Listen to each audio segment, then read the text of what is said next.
guess we're at it. Okay. What team did Arsene Wenger join Arsenal from? Monaco. No. Who was Mikel Arteta's first signing as Arsenal manager? Cedric Suarez. No. Who scored the winner for Arsenal v Chelsea in the 2017 FA Cup final? Aaron Ramsey. Name the Arsenal midfield legend that was signed from AC Milan in '95. Petit. No, you're having a nightmare. Arsenal have had Arsenal have had 5 shared sponsors in their history. Name 4 of them. JVC, Fly Emirates, JVC. Pass. Dennis Bergkamp and Ian Wright scored a combined total of how many Arsenal goals? That's a hard one, that. 275, 305 or 335?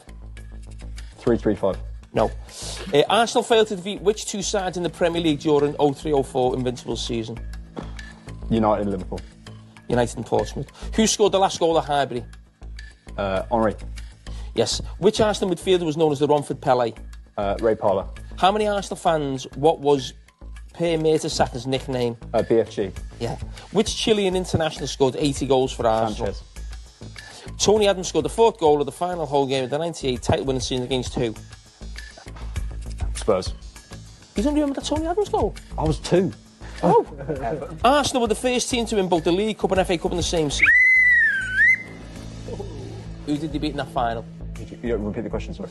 I've started so He needs it. I can't hear it. He needs it. Arsenal were the first team to win both League Cup and FA Cup in the same season. Which side did they beat in both finals?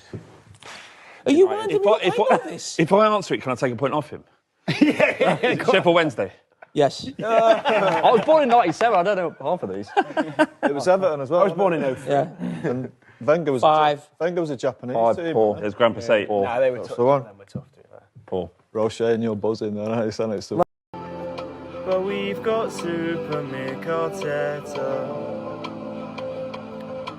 Tell me, how do I have his babies? We are exactly what we do. Roberto Di Matteo, mate. Lee, Arteta out. No.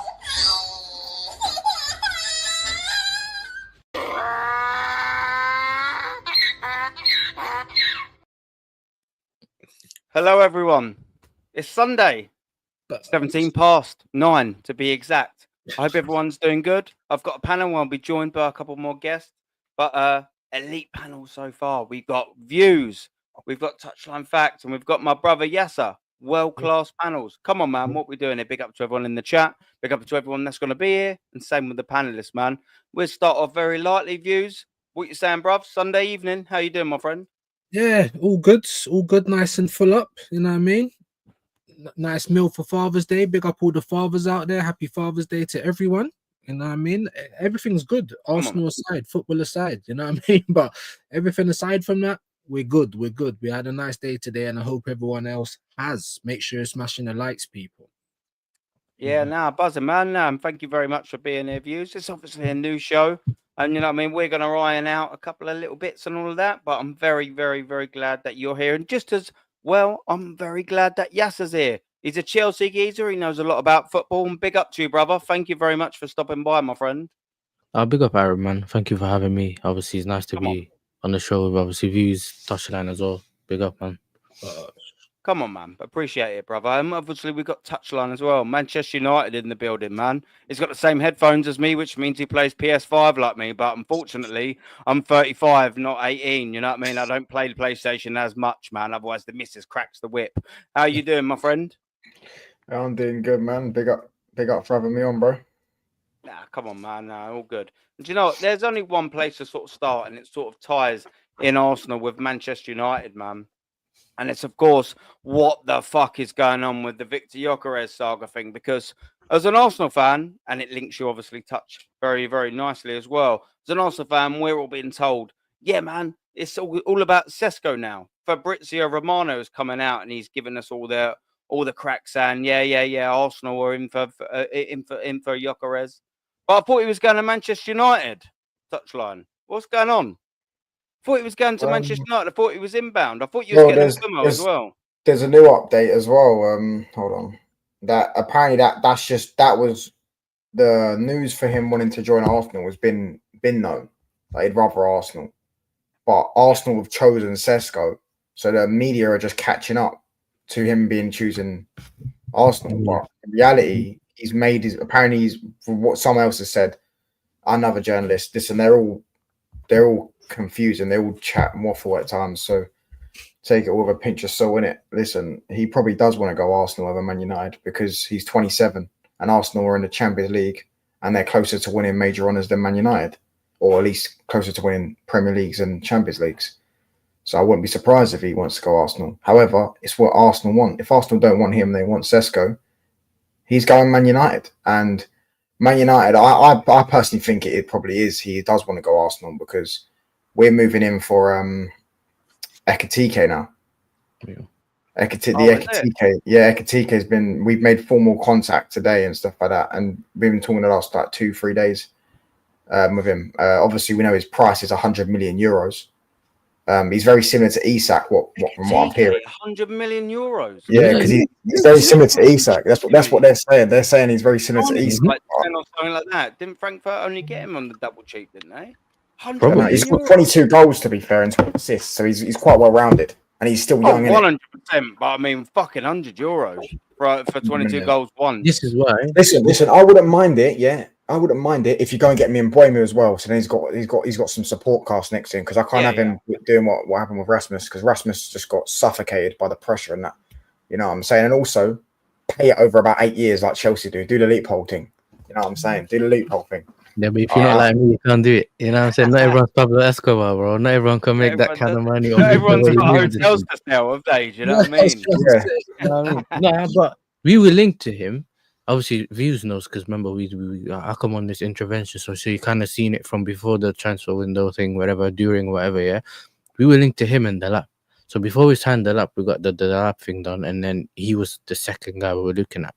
But you still want him, though? What, Ekitike? Yeah, you want two strike? No, Chelsea. They still want we want to get two strikers, but I think the problem with the Ekitike deals, they don't mind that deal and the Gittins deal kind of going to the end of the transfer window. Because remember, they feel like we've already got one striker. It's not basically we're not going into the season having no one, so we've already got one part of it sorted. So let's not look like we're, like in the negotiations, they don't want to look like that they're needy for another striker. But what's been happening with the Ekitike thing is that they've just held on to this 100 million thing, and that's what they want, which is around 84 million pounds.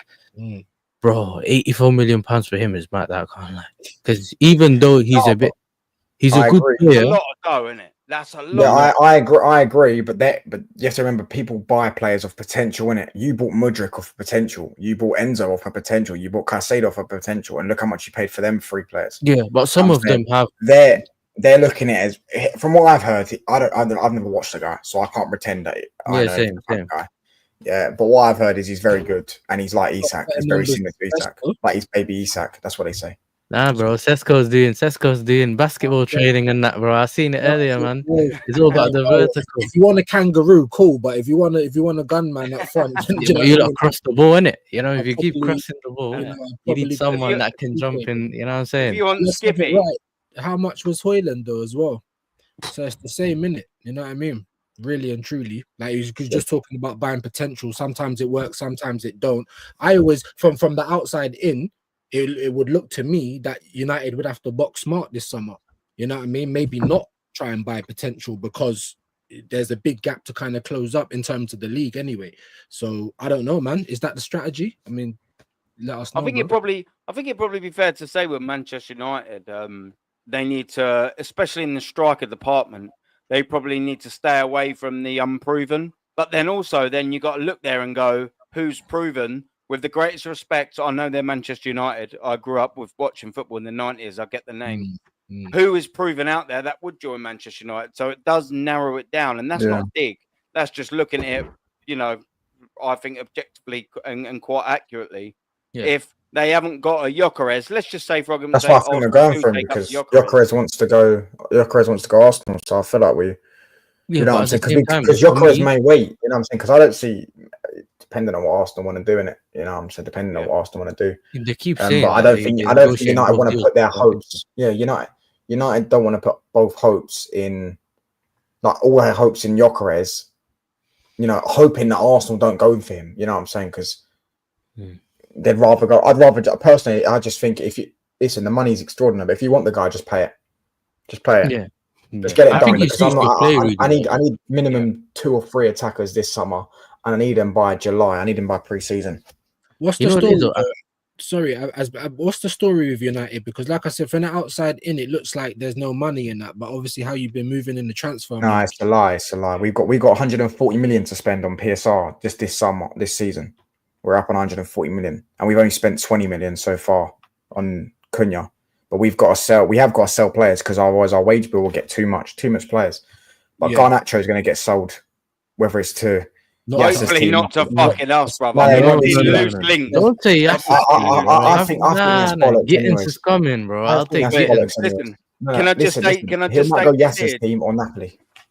Just quickly, I'm going to state this here. If Garnacho comes to Arsenal, I'm selling my season ticket. I'm telling you. I will state this here right now. You've heard it live. You sell it to someone in the chat. You lot wanted Sane. You lot wanted Sane. So maybe it is true. You know what I'm saying? You lot wanted Sane. So maybe that is true. I don't know if there's any foundation in that, really. But you know what it is, though, yeah? Looking to United, I think that Gyökeres actually suits the way they play in terms of... Yeah. I can see him really doing well there, like, with the way they play. And even though, it's just he's used to it because he played the Amorim system before. But even then, like, United always play this whole transitional thing. So it always works out. Remember, this is when we've seen them at their best in recent times, isn't it? Whether it was Rashford on the counter, Bruno, and all of these people when they're on the counter, they seem to be, looking better. And I think from some of the reports we're saying that he hasn't formally said no to them. He's just waiting on Arsenal. If nothing comes from Arsenal, he might just say, you know what, if you're not willing to pay whatever, and United usually do pay the money. You know what I'm saying? He might still go. Their hopes in that, so we might end up just getting Ekitike before Gyökeres can even say that, and he may end up being left with nothing because which is what's happening now, though. Yeah, I hear it. You know what it is? A lot of these clubs are trying to go for this potential place. I think what's going on now is, if you look at it, that's the kind of thing that it looks like. Arsenal's looking for Sesko, someone that is still young, they can have for multiple years. Do you get the point? We got the lab. This team's looking similar where, okay, cool, we didn't get Ekitike, but you might be looking at Ekitike. That's the kind of thing I'm getting. And I don't know, man. If it works out, then you can look at it and say, you know what, we didn't get him and we have a striker to look at. But what happens if in a few years the striker moves on? This is another thing, yeah? You're not guaranteed for the player to stay here for 6 years. So you're just developing and flipping. Is that kind of what you're doing? That's depending on obviously what the plan is for the club. Does that make sense? Because remember, they do this whole 6-year plan, 5-year plan, 4-year plan. So if that's what you're doing, you're putting your hopes on the players actually coming good or X, Y, and Z, isn't it? Yeah. Just quickly before I come in on that, big up to Suge. Big up Aaron, big up Esteemed Panel, and big up the chat. Big up to you, brother. It's just after 6:10 a.m. here. Big up to our brother from down under, man. And he's just showing the love of keeping it real, man. That's what we always do on this show, man. We keep it real. But thank you very much for supporting the channel as always. Where's down under though? You absolutely. He's Australia, mate. That's what. Okay, yeah. He's not under the bed. Do you know what I mean? He's not one of them. He's down under, mate. Big up to Suge. Big up to him. But you know what? It's funny, yeah. Arsenal and Chelsea are in this sort of similar-ish sort of boat where, like, we have spent so much money between us. I mean, Chelsea has spent a lot more than us, but neither of us, with all the money that we've spent, and it's a combined nearly 2 billion that Arsenal and Chelsea have spent, by the way, and none of us have got a fucking striker. Like, how mad is that? That we've spent 2 billion and all we've got to show for it is Jackson and Cuckoo, Marino and Kai Havertz. Be nice to Nkunku, you never know. You never know. That is madness. And the point that I'm going to sort of take from that as well is like, yeah, I actually do like the lap signing. I think 30 million, it don't break your bank. He's English. Do you know what I mean? So you'll get a good sell on value. Should it sort of not work, you'll probably hold its value at worst case scenario. Do you know what I mean? Knowing Chelsea, you actually usually sell quite well. If he doesn't work out, you could probably sell him to a promoter club and you'll probably get 45 for him. I think that's fair enough to say. But this is why, Aaron. This is why, Aaron. Business like that. Sorry, Aaron, yeah, but this is why on. I think some of the money we spent, I don't look at it all as kind of like wasted money or spent, because some of these players that we have, we can still move them on. And I know my club still does this thing where we move players on. Does that make sense? This is why I kind of look at it slightly differently than just saying spent, because all of a sudden you see that when we start selling players, and this is where I'm not sure if I sent you that photo before, but when you see all the PSR from everyone in the league, you see that we're on like 300 million or something. we could spend 300 million this season because of the players we've sold. Yeah, but that's what you're all about, Chelsea, man. Like, I'm one of them people that don't actually criticise you because you got creative. And you know what? Other people go, "Oh, you're cheating" and all of that. No, you ain't. You've just got creative. At the end of the day, if you've not broken any rules, then regardless of whether you like the way that you went about it or not, it's fucking irrelevant. If you haven't broken any rules, you might not have done it in a professional or, you know, and a manner in which shows etiquette. You know where I'm trying to go around. But if you haven't broken any rules, then so what? So what? I want my club to do that. Yeah. But we don't. And there's a reason, okay, maybe in your scenario, in your system, you haven't been as successful. But there's also relevance in which Chelsea have been creative, if you want to call it that, over the last 20 years. And there's no surprise that in that Abramovich era that I'm talking about, you have been the most successful team in England in that period. There's no surprise in that. I want Arsenal to be that. You know what I mean? I've been frustrated. I've been a little bit jealous at times, a little bit annoyed, but mostly because I want my club to do similar things. Whilst you were lifting Champions Leagues, while you were lifting Premier Leagues, while you were getting 15 goals conceded in the season, while you were winning FA Cups and League Cups, etc. I went here going, "Fuck you, Chelsea." Part of me was actually going, "Fuck you, Chelsea." But I was going, "Why are you not doing that, Arsenal Football Club?" Oh, because we want to be classy. Oh, you see? Yeah. Want to be classy. Well, guess what? Nice guys finished last. And the fact is, over 20 years, Real Madrid and Chelsea, they had a game plan. They sacked managers, they got success. They sacked them, they got success. They sacked them and got success. And now Chelsea have gone down this avenue of let's build something. We've got the Pochettinos and you got this and all that. And guess what? You've been fucking failures, just like Arsenal Football Club have. Aaron, you've moved the project away. Do you know the reason we could get rid of managers the way we did is because we had like a good base of a team. So when Conte came in, he just switched to a 3 in the back, and the players was able to do that. Do you get what I'm saying? Or when other managers came in, they had a good base to go on with. Whereas sometimes the team's so bad when you bring a manager in, he has to build. Not all the time. Sometimes people use it as an excuse, but you get the point I'm making, innit? When they bring in managers in, like after Arteta, sometimes if you don't bring the right manager in, he's looking at the profiles thinking, I want to play this kind of way, so let me get rid of all of these players to get the players in that I want to play this way in. Does that make sense? Yeah. I think they're adapting the players more to a system than it's, okay, these are the players that I have and I'm going to play the way it suits the players the most to get the most out of them. I think that's what we're going through right now, I think, in terms of in football, innit? Yeah. Can I just quickly say as well, big up to my absolute sweetheart down there, Mama Flossie. By the way, Mama Flossie was my first ever subscription. Mama Flossie was my first ever moderator. Mama Flossie was my first ever member. This woman is an absolute superstar. Enough love to you, my dear. I hope you're well. And I hope the chat appreciates you as well, because you're an absolute superstar. Big up to you, my dear. Big up to you, my dear. Come on, we got to show appreciation. That's how we do. That's just how we do. And that woman, absolute sweetheart. Come on, man. We got a few people in the chat as well. Big up to you, Oregon. Big up Vic as well. Is Vic in the building as well? Big up to Vic. Oh, yeah, I'll be listening. Yeah, Yasser's had to just jump out very, very, very quickly for 2 seconds. We'll be back. But let's just obviously rein back to the Manchester United thing and the striker thing. Ekitike, I didn't realise. I want to elaborate on that a little bit more, Touch, because I didn't realise that you were in for him. I mean, he's obviously came from, I think, where is he at now? He's at, what fucking club is he at? German club. It's gone out my head. Frankfurt. Is he worth that though? Can you see you signing? Obviously, it's going to be pivoting from whether you're going to get the Gyökeres or not, and whether Arsenal are actually interested in. We'll come back to the Arsenal stuff. I just wanted to do the Arsenal stuff a little bit later. What do you see sort of happening in terms of your strike force? Because I remember being on Never a Foul and Cass. Big up to Cass as well, and big up to Never a Foul team. They were fucking going hammer and tongue, and yeah, we've got Gyökeres coming through the door. We've got Mbeumo coming from the door, and amazing what a week does. Neither of them are coming through the door at the minute, man. What do you reckon? No, Mbeumo will be a Man United player. You reckon they're not a Spurs player? He already rejected Spurs. What you telling me? Because Thomas Frank, it's just journalists doing what journalists do. Ben Jacobs has already said that he's told Spurs and told other suitors that his preference is Man United. So unless Man United walk away from the deal, he's coming to Man United. He's not turning us down for anyone. He's already turned everyone else down. You know what I'm saying? But people want to jump on it and go, oh, he's going to reject him for Spurs. No, he's not. He's already rejected Spurs. He rejected Newcastle as well.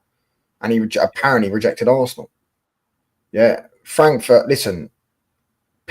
How much did Newcastle pay for Isak? I think it was like 60, 70, something there or thereabouts. I'm sure it was. I'm sure it was 70s in my head. I think it's just under 65 or something. Was it there or thereabouts? Yeah. He got 1 goal in 17 when they signed him. And he got 6 league goals in the Liga. Yeah, I'm not saying. And listen, this guy's compared to Isak. Apparently, he's very similar to Isak. So, and he come from PSG's academy. He's obviously a decent player. From what I've heard, people that actually have watched him. They think he should stay in that league for 1 more year and develop. But personally, Fabrizio has just said Madrid are interested in Lewis Skelly. Someone just put out in the chat. Yeah. We're going to come to that. We'll get to that. You know exactly what them lot are like as well. You know that 1 year left on his deal. We were going. Oh no, yeah, we will get into that. I just didn't want to make it all about Arsenal first off. No, it's fine. Yeah. I want this show to be about. I'll be real. I think we'll probably sign Ekitike. I don't think we'll sign a striker until July. How much for? How much for? It'll be 100 million. They ain't lowering their price. They ain't lowering it. Same money as Rodrigo. Madness, bro. But that's the market though, because if they're asking for that kind of money for Sesko, and you got someone like Ekitike who's scoring more goals in the league than him, then Agreed, but Sesko's not gone anywhere yet. So there's still no reference. There's still only what players want. How many times have we seen, like, I'll tell you what is a great example. It might be transfer fee, but it's wages. Why on earth is fucking Victor Osimhen at Galatasaray? Because he wants wages that no one else can be asked to fucking check. That's why he's still there. So because he wants it doesn't mean to say he's worth it. And I think maybe that might be, and I think there's a danger in that if Manchester United go in for this case, look, Manchester United, they'll always have money to spend, but they can't be spending every single fucking year 70 million on Boyland. They can't be spending that on fucking Zerkamp and then keep doing Ekitike for 100 million. And then if he doesn't work out, we don't know whether we will or not. We don't know that. But then next year, then who they're going to go for. They can't keep spending on average 60, 70 million on strikers. That ain't going to fucking work every year. So there's got to be some line that's got to be drawn in the sand. I'm just wondering whether that's going to be a correct thing for Manchester United to do. Who else is there? I think that's a very good question. When you're desperate, though, you're desperate, innit? You know what I'm saying? If I've got a petrol station right next to my house, they charge £4 for a bar of chocolate and about £3 for a Coca-Cola bottle. Yeah, I could walk 10 minutes up the road and go and get a Coca-Cola bottle for about £1.50 and a chocolate bar for about £2. But sometimes I can't be asked to walk up the road, innit? So when you're desperate, we wanted Delap. Delap went Chelsea. So why? I mean, obviously we said Osimhen and the wages. Big up, Mama. We said Osimhen and the wages, but surely that must be someone that United would pivot to. I mean, we want him, but he ain't lowering his wages. He wants 360k a week. I'm not great at maths. I'm not even going to lie. What is that in annual wages, though? Because if you got him for a year or two, surely that would be cheaper than spunking 100 million on Ekitike. That's just how I'm looking at it. You still got to spend 60 million on him because that's what Napoli want. They accepted a 75 million pound bid or euro bid for him from Al Hilal. So you still got to pay a massive fee. Million euros. And then he wants, obviously, the UK tax system works different in it. Like it's like the first 12,000 is free, then it's 40,000, it's 40%. Stuff like I think footballers pay 50%. Once you get over 100k, I think it's 40%. No, I think 50% over 100k, and then it's 40% for 40k in it. Something And along those he lines. wants like 300 grand after tax. Is that right? No, he wants. Yeah, I think so. Actually, no. Yeah. I could be wrong. I could be no. I could be wrong. I could be wrong. I could be wrong.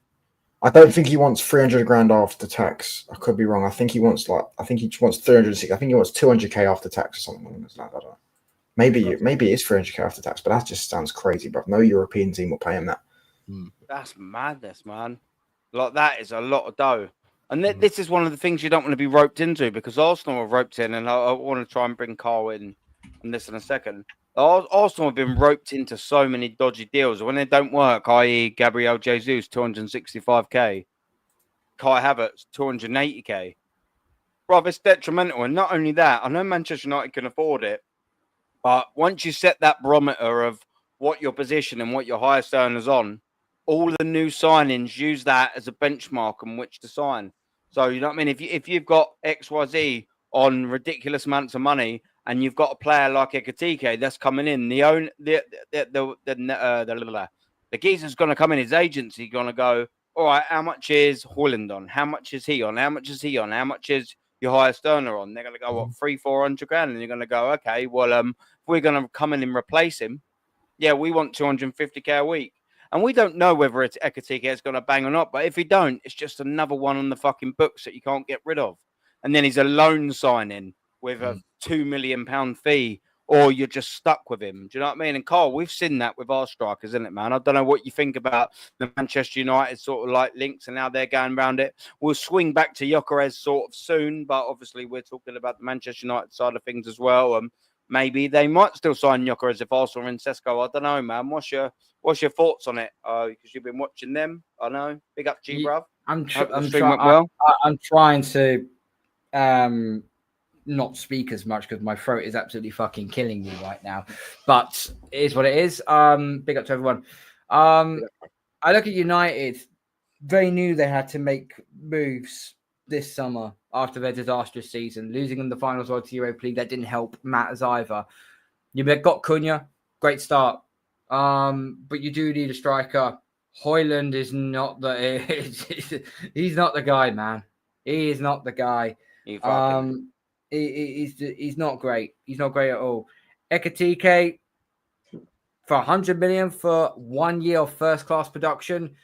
That's what I would call a risk. That's what I would call a very, very risky move. It could be the same as Gyökeres as well, but at least Gyökeres has done it over a period of time. I personally feel like United, you need that front line re-established properly. If you do end up getting Gyökeres with that, then your front three becomes completely different to what it was last year, and a lot more stronger as well, a lot more dynamic. Yeah. As well.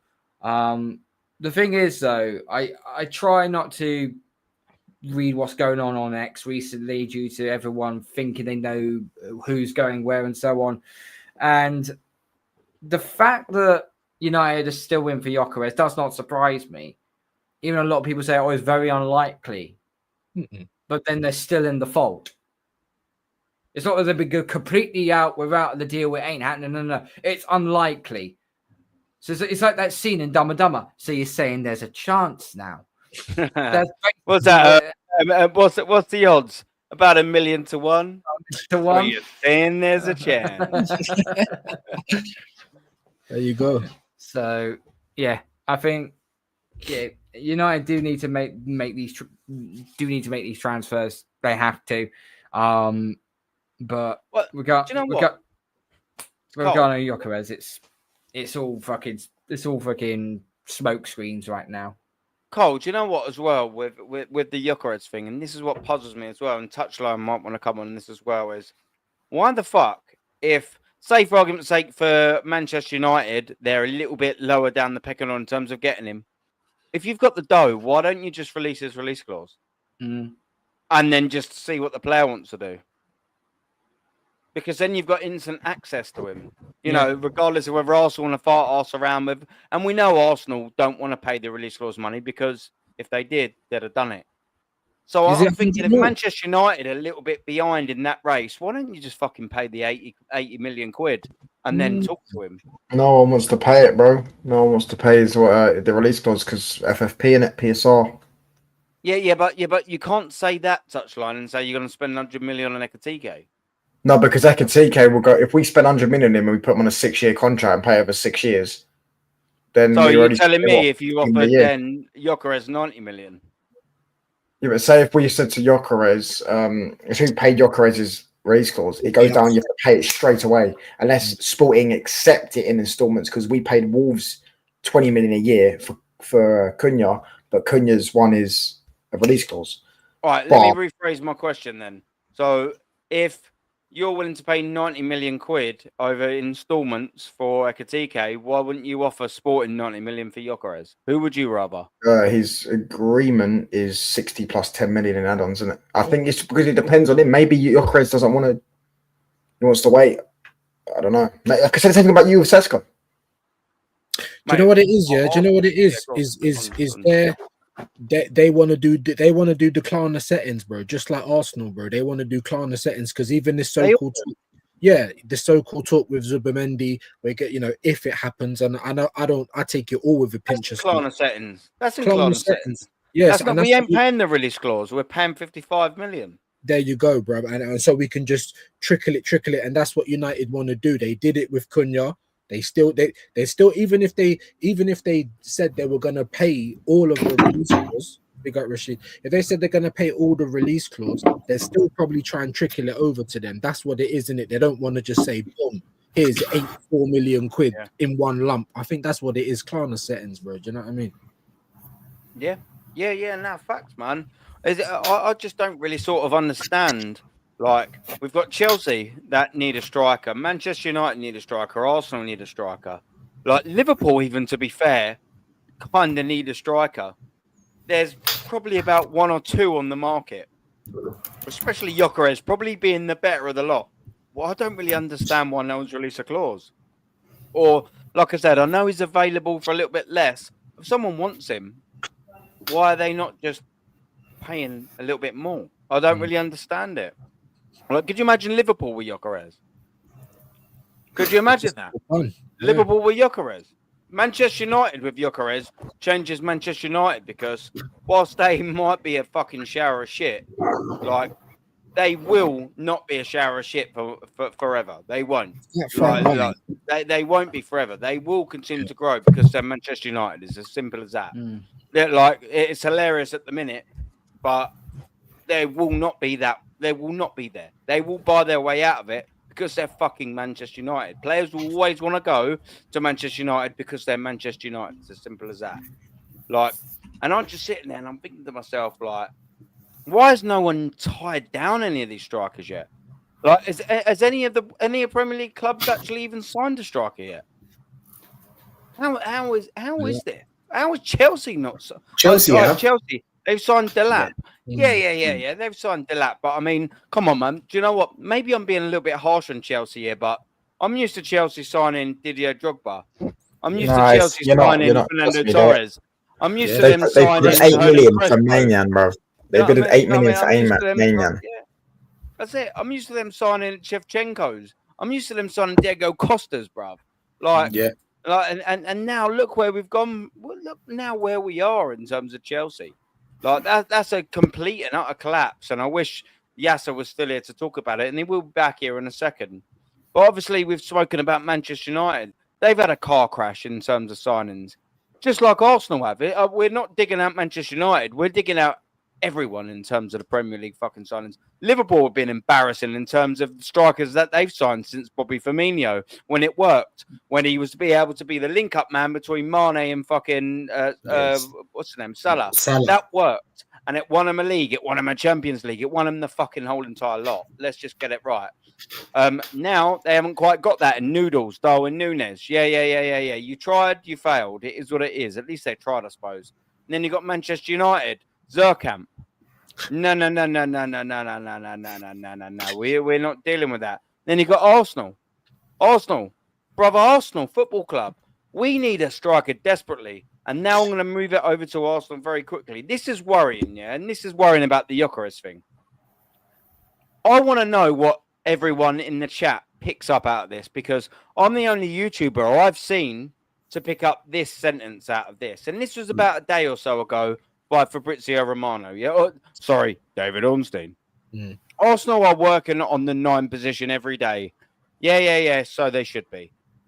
These things are not as simple as we, the public and the media, might think or want to imagine. All right, you're talking fucking shit. We've got to get this right. All right, do you know what I mean? All right, Braveheart, calm yourself down. It's a boring answer. All right, bore us to death like you do every single tweet. But it's ongoing. They'll be assessing their options. So what we've gathered from that whole entire paragraph was absolutely fucking nothing. Absolutely nothing. Okay, there's 4 of them. Let's go down to the second one. Sesko, Gyökeres, Watkins are high among them. Yeah, we already know this anyway. So you started the opening sentence with an absolute steaming pile of shit, just like you finished the first paragraph. There will be so many different factors involved. No shit. On the pitch, off the pitch, football, financial, transfer fee, structure within the transfer fee, add-ons, bonuses, salary, agent, commission. What you've just described, you fucking knob, is a transfer. That's all you've just done. You've just described the transfer. You absolute pillock. But let's just carry on going down. Let's go on to the third paragraph to see if he can give us something of actual substance. We see the reports of some dialogue with RB Leipzig and the representatives of Sesko. That's normal. Thank you again. The numbers. Release clause. There's no release clause, spastic. Gentleman's agreement. Gentleman's agreement. Who cares about a gentleman's agreement in a ruthless fucking sport and a ruthless industry? Payment terms. Similar with Gyökeres and Watkins. Yeah, only one of them has a release clause. So you're 66.6% incorrect, you knobhead. We're not aware of any other candidates. And now let's go down to the last bit. You can't really put a time scale on it. This is what kills me, ladies and gentlemen. You can't really put a time scale on it. I'm sure Arsenal will want to make developments this week. And this is it. This little sentence here, I want everyone to hyper focus on. Everyone skimmed over this, but I didn't fucking skim over this. I'm sure Arsenal will want to make developments this week, next week, as soon as possible. What did we just figure out without reading the rest of the fucking shit that he comes out with? Old Ornstein, old mole on nose. Yeah? This is what happens. This week, next week, as soon as possible. The very fact is, here we go. I thought Sesko was tied up. I thought that was tied up. But no, he's saying we can't put anything on it. It's not going to be developments. Maybe they're developments next week, this week. No one fucking knows. That's the worrying thing, ladies and gentlemen. And everyone's skimming over it. Everyone's skimming over the fact that, oh, maybe Gyökeres is coming in next week. Maybe they're doing this. There you go. The proof's in the pudding. No one fucking knows. There may be developments next week. Maybe this week. Maybe as soon as possible. No one fucking knows. And do you know what that translates to me? Do you know what translates to me as an Arsenal fan? You don't have a clue who Arsenal want to sign because you've just said so. You don't know when they're going to fucking sign. You don't know how long it's going to take. So as an Arsenal fan, when I've got absolute pillocks fucking telling me, oh, yeah, well, you know, you need to calm down. It's only the 15th of June, Lex. Still, you get me, fam. What you all need to fucking remember is all the cunts that you fucking worship, i.e. the fucking mole on fucking nose and Fabrizio fuck off Romano.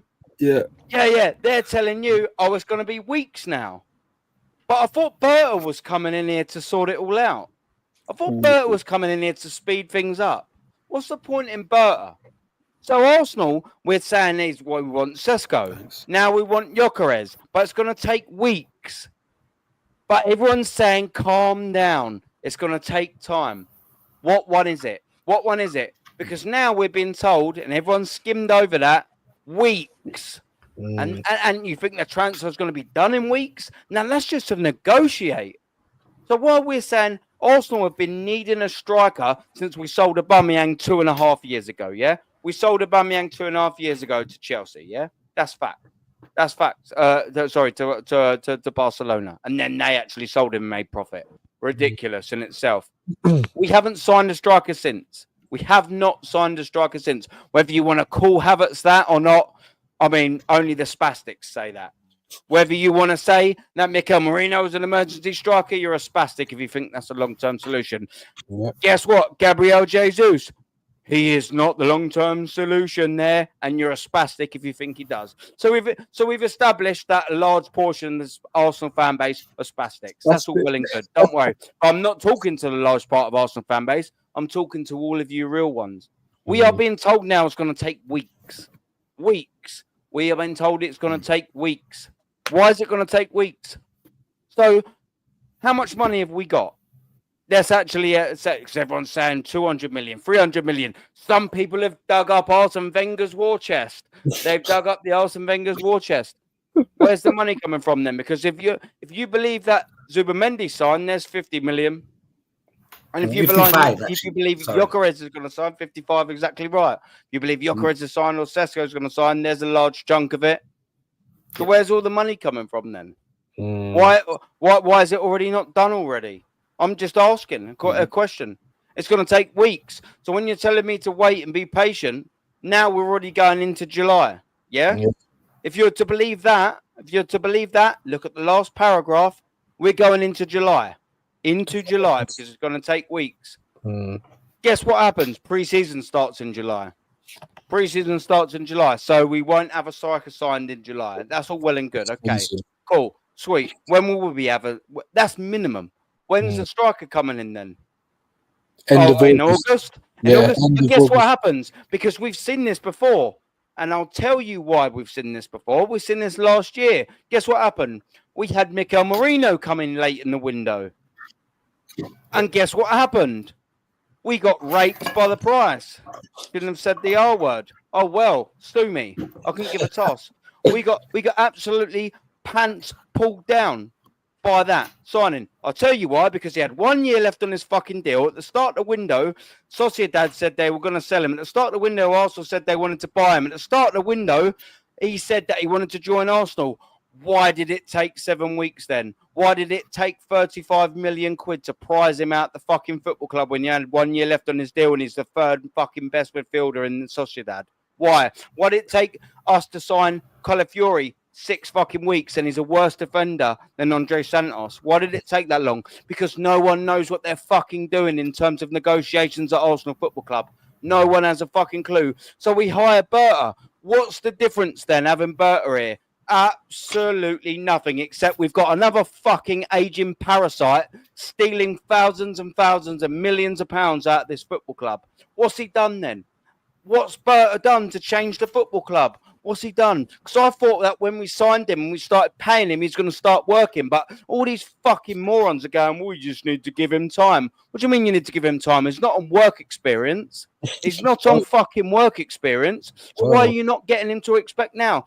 He's worked in the same job at Atletico Madrid for 12 fucking years. You telling me he can't carry that work over to Arsenal Football Club? Does he need to be held in his hand? Is he there to win the dog's fucking poo up? Does he need to go, there's the toilets over there, just in case you don't know where it is? It's fucking bullshit. He's a fully grown man who knows his job. And he's came into Arsenal Football Club and he's changing absolutely fucking nothing except the wage bill, which is ever growing that much because he's a fucking leech like the rest of the pricks. Just like Raul Sanelletti, just like Diamond Eye came in, changed nothing, but took a fucking pay packet. And Arsenal Football Club and us fans, all these got a lot here, we all pay the price of all this shit. We all pay the price on it. Not these fucking wankers taking millions of pounds a year. We fucking pay the price. And I'll tell you why, it's frustrating. Is Gyökeres coming in?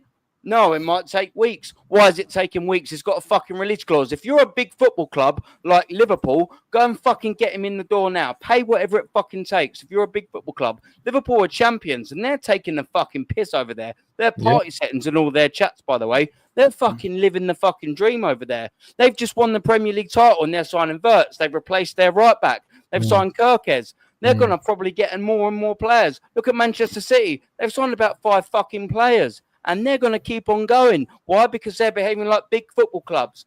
Every single one of you in this chat and on this panel are Arsenal at this fucking current stage in this window behaving like a big football club. Are we behaving like a big football club? Because if your answer is yes, fuck you. Jump off a bridge. Go and die. You're a prick. Arsenal are not acting like a big football club, and it's pissing me fucking off that Arsenal, yet again, in the fucking window of the high inverter who's going to be our fucking saviour, we are hearing the same thing over and over again. We might as well just have no one. We might as well just start the fucking season as we ended it. Who gives a shit? We are absolute piss take joke of a football club that has no fucking direction. We can't even choose between two strikers that want to come to us. Both of them want to come to us, and we're still scratching and going, I don't even know what one we want. Choose the cheaper one that costs less, you fucking idiots. But Arsenal Football Club can't do that. And we've signed a fucking geezer who's spent 12 years fixing Atletico Madrid, and he's like, I don't really know either. Arsenal are a joke. Arsenal are a joke. I don't even realise that I've just been on a massive rant. Someone take over and help me out. Otherwise, I'm just going to get worse and worse and worse and worse. You killed it. Absolute You killed it. Joke. Yeah. Fucking club. Fuck you, Arsenal Football Club. You Why would I pieces stop of you? shit. Why would I stop you? Fuck you. Yeah. But why even jump in? Go on, Rash. Yeah. Go on. Do you know what it is? Do you know what it is? What I don't get is that. Yeah, what I don't get is that we already knew how much Gyökeres costs. So apparently, right now, Arsenal have frozen talks with Sporting because they were asking Sporting to lower their price. But you already knew how much the price is. Why would they lower a price for a striker like Gyökeres that the whole world wants? It just doesn't make sense. This Arsenal Football Club, it always works backwards. Nothing changes. Nothing will change. It doesn't matter if it's Berta or me. It'll be the same fucking thing. It doesn't matter. Do you know what I'm saying? Because when you think about it, yeah, you knew how much Gyökeres is. You know how much Sesko is. What's the hold-up? Oh, what did my man say? Aaron, the other day, what's his name? That guy, African goon or one of them. They was like, oh, accountants, agents, just throwing names out there. Do you know what I'm saying? To make it smoke and mirrors. That's what it is, smoke and mirrors. It's agents, accountants, trying to like, because for a regular fan like me that doesn't know how everything goes down, I've got other examples. I've seen Liverpool go out there 5 days, 6 days, boom, they already finished like two signings and they're already working on the third. Man City already on the fourth. Like, I've seen other teams that are working, getting players. And it's not about the World Cup because Liverpool ain't playing it, I think. But yeah, my mic, sorry, I apologize, guys. The thing is not working. The thing is not working. But yeah, man. Do you get me? Like, nothing really changed. We've been waiting. And what do they keep telling us? They keep telling us, oh, it's just started. This window's just started. Why you lot? Because we've seen this film. We've seen it before. This is the same way we started last season. It is the same way. Nothing changed. It's just that instead of Moreno, we're going to get Sesko. Someone that's a little bit better than that guy. Because it's not that hard to beat Moreno, let's be honest. It's 1 month to get Moreno, my bro. 1 month. What are we doing here? Man? Not just that. You've got Sesko and Gyökeres. Get one of them and just get it over with, bro. What's with the hold-up? They tested the waters. They saw how Arsenal fans reacted. You know we all want Gyökeres. Even the ones that are backing Sesko because they know ball. The project. Longevity. Where he's 21. He's a project. Do you know what I'm saying? Like, as if they know football better than us. Bro, it's all bullshit, man. And these guys are going to lap up anything, bro. Like, I forgot who I was listening to this morning. If Arsenal went to go and buy, I don't know, Falcao, everybody would probably fucking back that.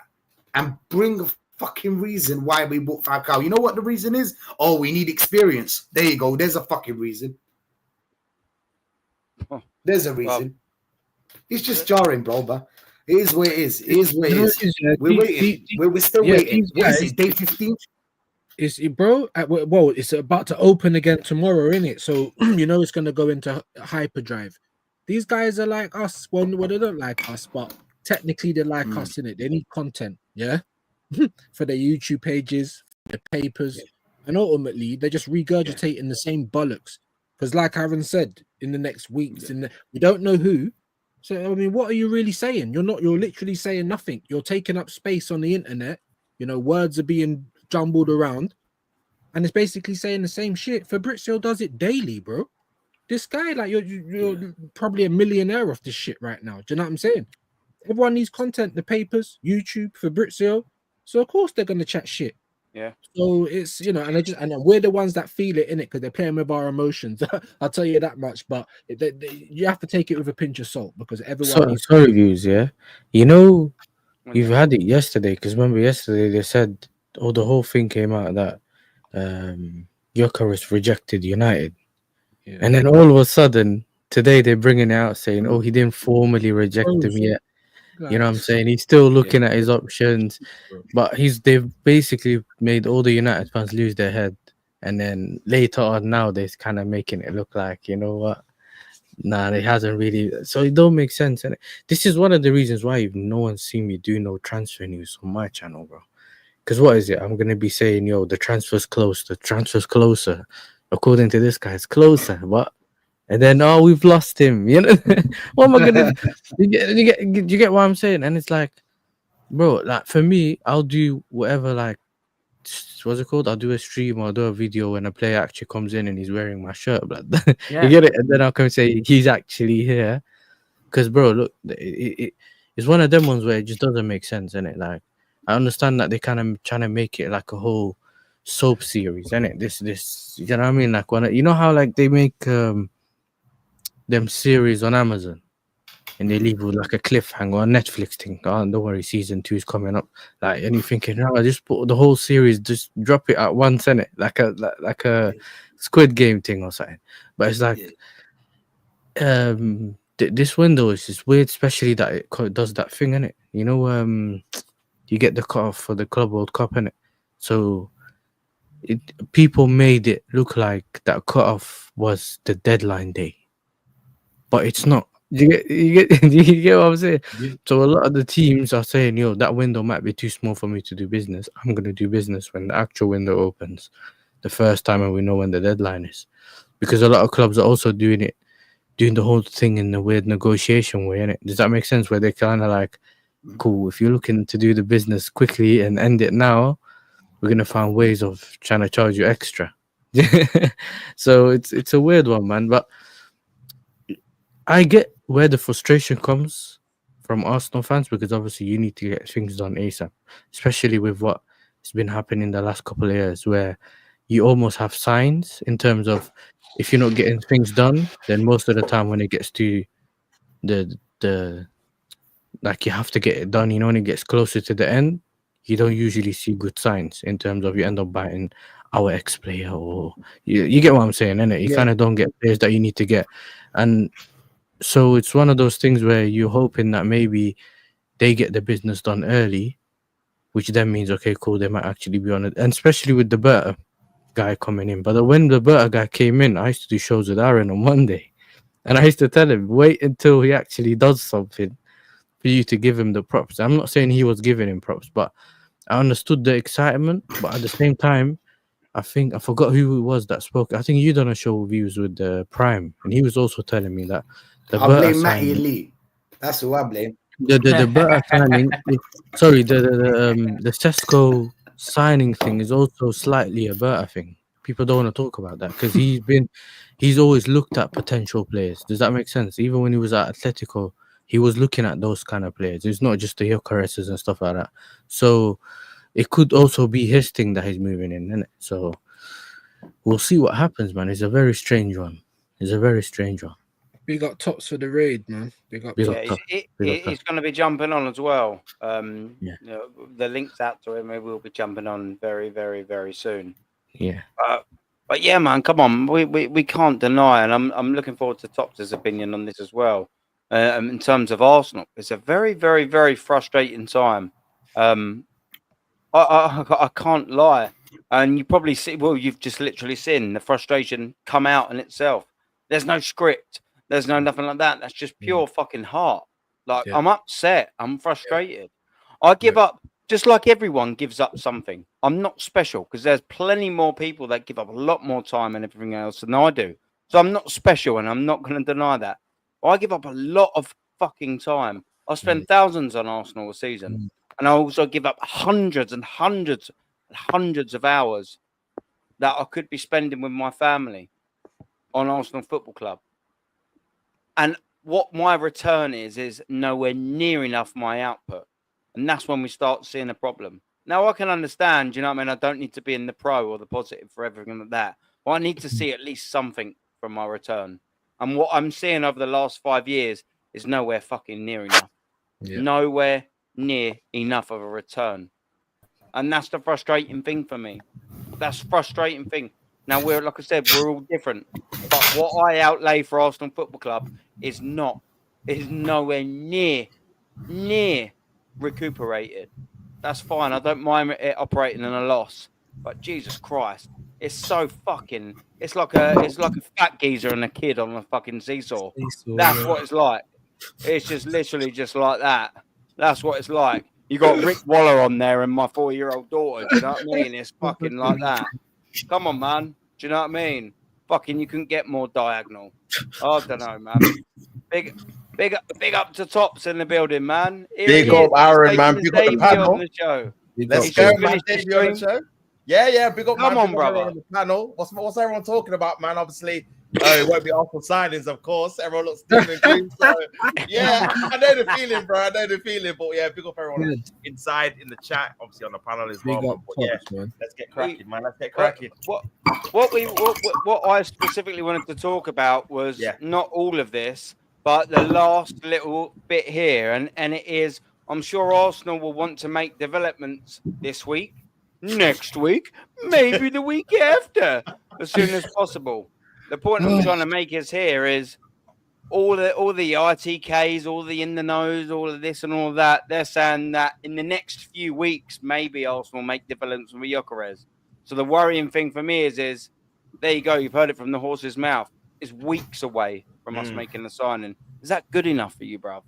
No, bro, it's terrible, man. I was thinking about this the other day, Aaron. Like, when you think about Manchester City's like season, they've had one bad season where they didn't win a single trophy. Still got to a final. They still made Champions League. They still did basically what we did. And look what they've done in the transfer window. Bang, bang, bang, bang, bang. Top players. Renders, top player. Like, they're bringing in players what we should be bringing in. And you think about it, like, they've had one season without a trophy. We've gone 5. And we've not brought in anyone. We've not brought in anyone of top quality. And it's like, what are we actually waiting for? And that's the thing with this whole situation. Like, for me, I'm just getting to the point where just pick a striker and sign him. Like, getting to the point where it's like, whoa, we ain't got time to waste. We've got preseason in like probably 4 or 5 weeks' time. We need to get this guy in, signed. We're preparing with the team, getting ready for preseason, because if it's like a Gyökeres, for example, he plays a completely different style to what we're used to playing. We're used to playing with this false number 9, a guy that can't score goals or doesn't want to score goals or doesn't like scoring goals. We've got now a gunman who wants to score goals. You got to feed this guy, and he's gonna deliver in it. So he has to get used to obviously this team. The team has to get used to him.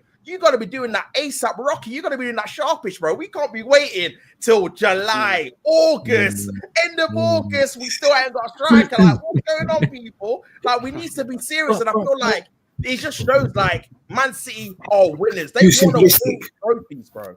Like, and Arsenal, they're just content with finishing the top 4. They don't want to win, bro. They're like, we get top 4, second again, ole ole. That is literally the song for a reason, because they're just happy in finishing second, innit? It's depressing, but when you just like think about it, like, I just think about what they're doing with their actions in it, and they can talk a good game and say it's going to be a fantastic summer and it's going to be war chest and all this, but what are you actually doing in the summer transfer window?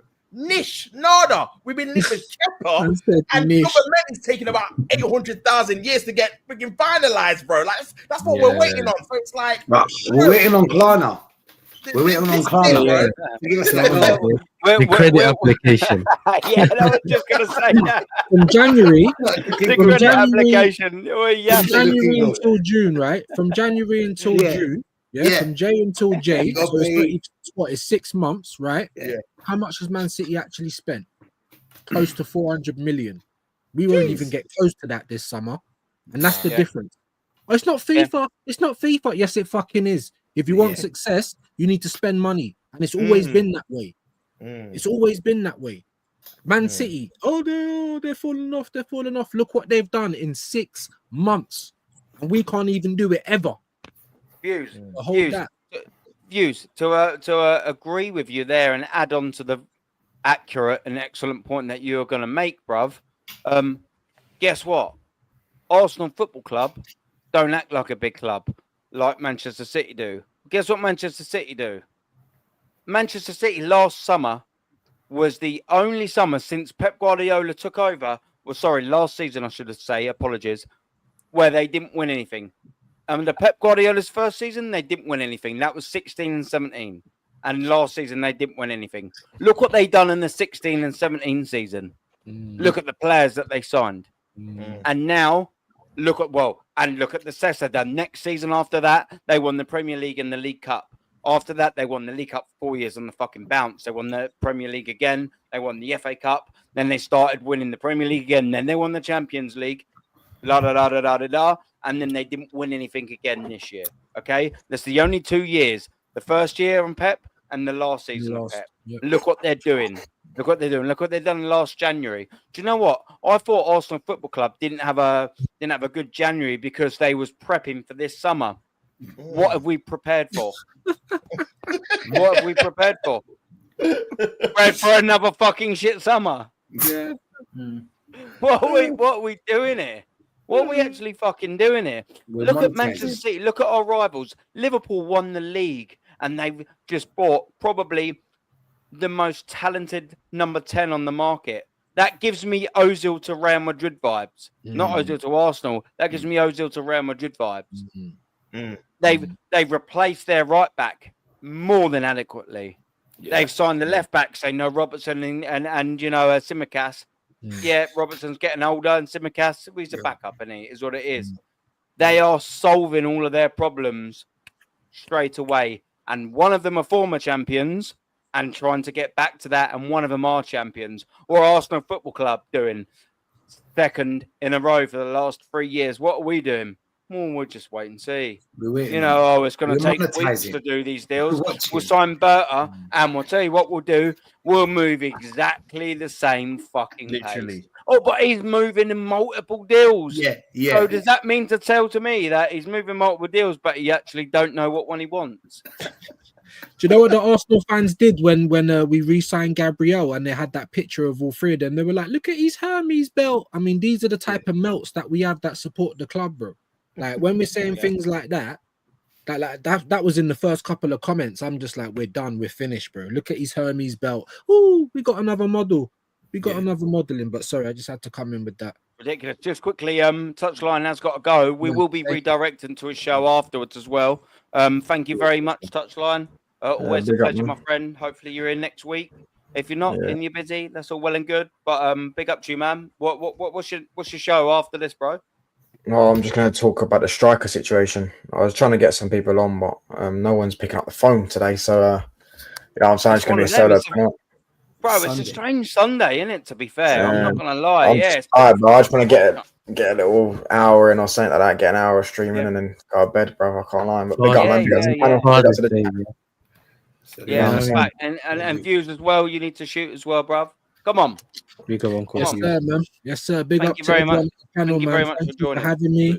Always a pleasure, man. I'm always here if you need me, bro. Big up everyone in the chat. Like and subscribe. Legendary panel. See you tomorrow for the intervention, people. Big up, man. Big up. Yeah, big up, man. Big up to you. And do you know what I mean? Excellent fucking geezers coming on, man. That's what I like. Do you know what I mean? People I like, people I know, people I trust. They talk sense. Do you know what I mean? It don't matter what football club you support. You know what I mean? Unless you support Tottenham, in which case, you know what I mean? You're welcome on here, but, also fuck you in some sort of a way, shape, or form. Because you know what I mean. Yes, that's man. Yeah. But listen, we're gonna keep the narrative of Arsenal now because well, you know, YASSER is obviously still.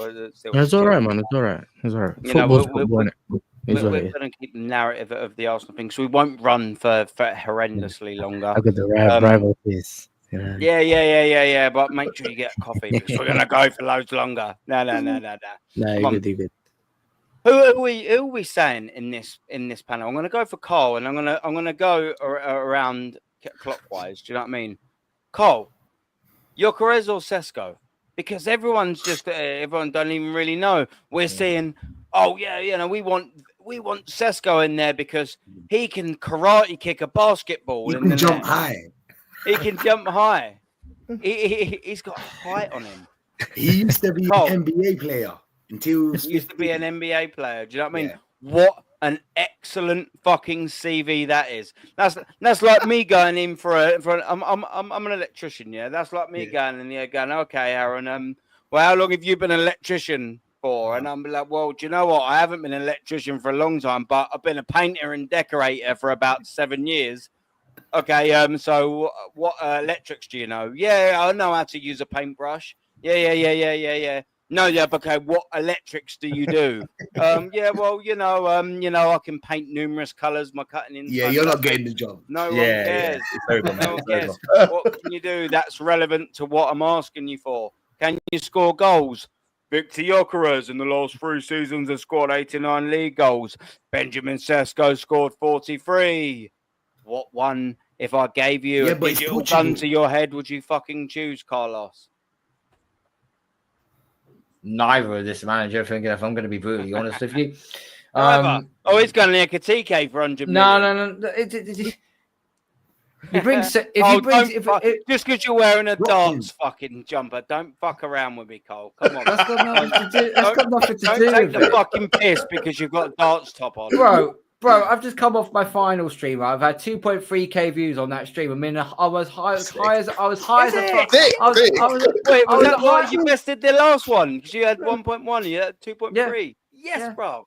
Yeah, I was high as a kite. You, now come over it. It seems like I've had this great, lovely carrot cake, and someone's thrown at the fucking wall.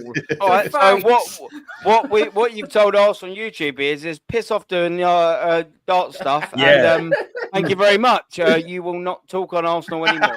Anyway, KARL, big up to KARL. Gun down. Darts gundown.co.uk. You know, if you want to follow all your dart stuff, you know, the little or whatever his name is of the kid. You know, he is all well and good. He doesn't do Arsenal content anymore. You know? KARL Little. You know what I mean? KARL Little.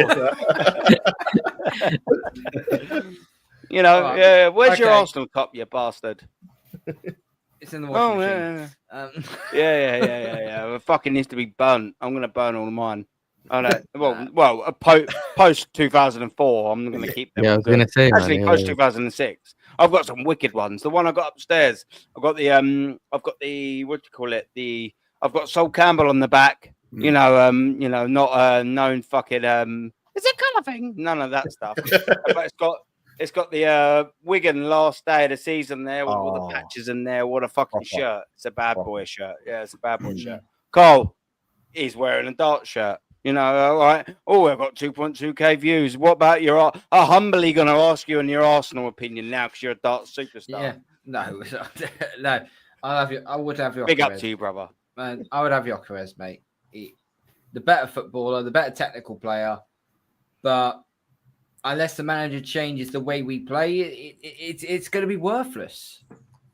And Sesko, we already have a Sesko. He's called Kai Havertz. So why the hell you're buying a 2.0 version of the guy? It just makes no sense. This is why I've stated, if you want to get 2 strikers you can get Pavlidis for 50. If you wanted to get Pavlidis for 50 million, go get Pavlidis. And then get Jonathan David on a free. 2 strikers right there, and you could still find money for a position. I mean, it's not rocket science to work out, but these top good want to play 3-dimensional chess all the time. Yeah, facts. Nelson, fella, you never say anything positive about the club. We aren't moving like United perspective, fella. Nelson, you always come here expecting me to say something different. He's not going to Who's be the able to retard? respond anyway, blood. By the way, I've timed him out. God so gave it's him fine. the little timeout thing, blood. He's Yeah, I've done. timed him out. It's done. No, don't time Nelson out. I enjoy it. I enjoy it. He But always what does I it, don't you know. understand And is like, everyone. yeah, you never say anything positive. But what you can do is just, if you know I'm going to say the same thing, why are you here? Scroll. Einstein, bro. You've got Einstein syndrome. Doing the same thing over and over and expecting a different result. What are we doing here? You've got Einstein Sounds syndrome, like Nelson. He has to be a Yeah, rat. yeah, bro. yeah. I don't even think he's a top viewer, bro. I've seen him in Northside Channel, Lee, every time, even Shane. Like, whoever one I'm moving, he he's does on the a little lineup. rattling for him, like. He's You a know top what I'm saying? loser, man. Come on what we're doing here. Big up to you, DDT. But yeah, so it's frustrating. What I don't ever understand is we get geezers come over here and they constantly sort of try and give it the Barry McGuigan and all that. I'm like, bruv, you know my opinion. If you don't like it, there's an X in the top right hand corner of the screen. Click it. Fuck off. Do you know what I mean? Like it never bothers me. Do you know what? I've got 1,500 subs. Yeah, buzz into every single one of you. I checked to see how many I'd lost for hilariousness. I've lost 350 of them. And I've had a couple of other I've had a couple of other Arsenal YouTubers going, oh yeah, I've done the same and I've lost all of this, and they're all up, down, and upset and all of that. Oh, I can't believe I've lost so many of them. I'm like, are they the reason you started your channel? No, so stop fucking being a bitch then. Who gives a Yeah, fuck I remember. about I can't lie 350? though. Recently, Innit? you were on 40 Judge Mo's channel. I don't know what you said. I saw the comments, yeah, because I watched it later. He doesn't know anything. You know, Lee Gunner disciple. bruv. So I was on 40 Judge Mo's, yeah. I've been on there a couple of times, yeah.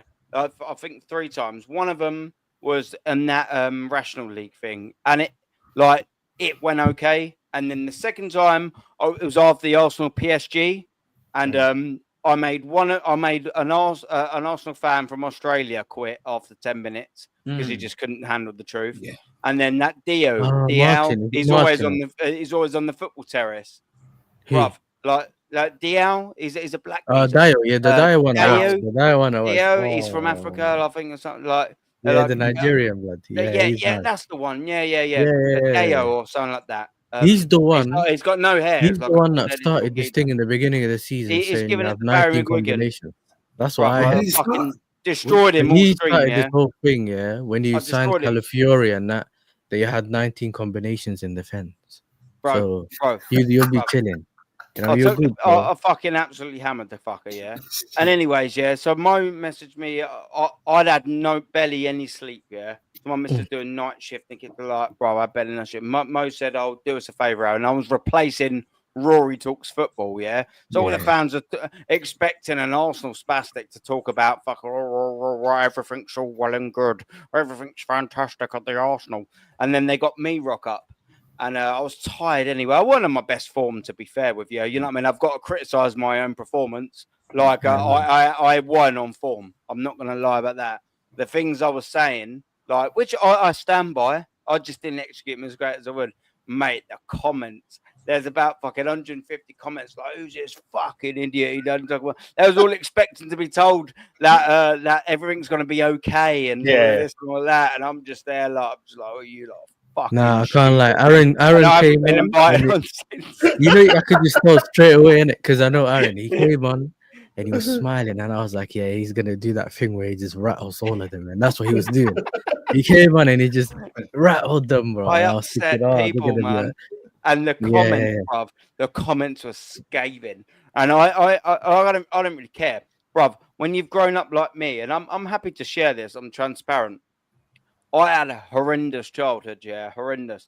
So when we're talking about comments against me, I don't give a fuck, bruv, because trust me, when you've grown up living with the comments and the physical shit and the psychological abuse that I had to deal with, bruv, like what these football fans say is almost pales in insignificance. I don't even care. And so I just put in like a little few laughy faces, and that wound up everyone even more. And I was looking through, bruv, trust me, some of them were... Some of the comments. You know what I realized though, Aaron? Yeah, a lot of people don't know how to read like body language or behaviors. Yeah. Yeah. So a lot of the times, people don't actually know. Yeah, that okay, cool. Aaron's trolling now, or Aaron is being serious. Does that make sense? Even if you watch a lot of shows, you do. So they get caught, like they always get caught, like, okay, this guy's so deluded. But little do they know that he's just trolling right now. And a lot of people do that with Deji, yeah? Because they think Deji is just fully deluded. But he does this thing where he annoys you on purpose and then he just suddenly switches it to just to entertain everyone, and then he switches it to being serious, and then he will do or say something dumb. Like then I started realizing, okay, I need to start looking at people's behaviors, because I know some of this is entertainment, but you need to be able to pick like the actual good points. And you get it, everyone's different, innit? So some people just they just listen to the words. So even if you do, let's say, transfer news, they don't always listen to the words. They just think he's here to tell us something ITK. Do you know what I mean? And it's like, no, I'm trying to tell you that I don't think that this might happen or this might happen. Yeah, so a lot of people just word I said. Yeah, They were going and they were going like they were having a go at Mo, like, how dare you bring on an Arsenal fan that fucking ain't got a clue what he's talking about. There's some of them, one of them asked me to die and all of that stuff. Yeah, but this is the thing though. His like audience comes from like the football terrorists and all these other channels, and it's not really within like the circles. So you actually do get to meet a lot of the top gooners in his chat, and yeah, more than you usually would like in like a Never a Foul and those kind of channels where they do bring on like other people. You get a lot more top gooners from that football terrorist channel, innit? So it comes. I know. Because I've been a view. I know more, but I also had like I've been a view on those channels and whatever all the time. So I know like the type of people that either come on the channel or even are in the comments, innit? They read some of the things and it don't make sense. Bro? If anyone thinks that things like that are going to change my opinion, it ain't. Like Terry Flewers, from you mentioned the what's it, fucking the football terrace he does. He messaged me about 2 weeks ago, and it went to my private thing, and I was like, oh, I don't know whether it's him or not. I clicked onto it, and obviously he had thousands of fucking things. I was like, I said to him, I was like, tell, and I said tell. Because that's what I always call my fucking my mum's lodger is Tell. I was like, Tell, sorry, bro. I was like, I've seen you fucking sent me a message. It went in my things. What's up? And he was like, I want to get you on the show. I was like, all right. Well, what show? And he was like, oh, I don't know. We've got fucking few things in mind and all of that. And we're having a chat. And I asked a few people because I wasn't too sure whether I should go on there. And I spoke to Lee about it. Obviously, Lee Gunn, big up to the fucking geezer. I spoke to Lee about it, and I spoke to a couple of other people. And I'm going to go on there. I will go on there, and I'm going to spit my absolute fucking facts. But I expect the same shit in the fucking comments. Do you know what I mean? Like I'm hard into it. I don't really care. But like, I was just like, oh, do I really want to fucking put myself through all of that fucking shit? Do you know what I mean? This is the thing though, Aaron. If you expect it, they're not going to like you won't get like shocked by it if it does happen. You've like prepared yourself, innit? So you kind of know, okay, cool, it happens, innit? But yeah, as long as you can get your message out there, do you get what I'm saying? Which is the thing that you want to do, then it is what it is, innit? That's what it's all about. But yeah, I will be. I agreed with Terry. Like when we spoke, and I was like, yeah, I'll come on. I was like, but do you know what I mean? Like, let's get it twisted. Like, maybe I will if he was to ask me. You know, I'll maybe dumb the language down. But if I start feeling like, you know what I mean, I'm being a little bit annoyed, I'll start calling people spastics. I'll calling this because you know what? Like, why not? If I'm not going to come back on here again, I'm just going to destroy everyone. You know what I mean? You'll just go out in a blaze of glory. Yeah, exactly right. And that's what I do. Do you know what? The thing is it's the same with every single job I've had. I've always done what I've wanted to do. Always done. And everyone says, oh, yeah, you can't do that. Whoa. Yes, you can. If you're willing to accept the consequences, you can do what the fuck you want to do. If you want to go to prison for the rest of your life, you can go over and kill some geezer. I know that's a morbid example, but the very fact is, if you want to spend if you're willing to spend the rest of your prison in your life, you can do that. Like, if you're willing to accept the consequences, you've always got a choice. Everyone, we've always got a choice, ladies and gentlemen. It's whether you can deal with the consequences. And I'll also revert back to that. You've always have a choice. Always, whether you can deal with it or not. That's it. That's your problem. I'll do what I want to do. And I've always done it. Since I was a fucking kid. I'll do what I want to do. That's why I'm self-employed. That's why I do this. I do what I want to do. No one tells me what to do. I will do what I want to do. If I want to suffer the consequences, that's all well and good. If it's a bad business opportunity, do you know this attitude has actually done so good for me, and it's done so bad for me.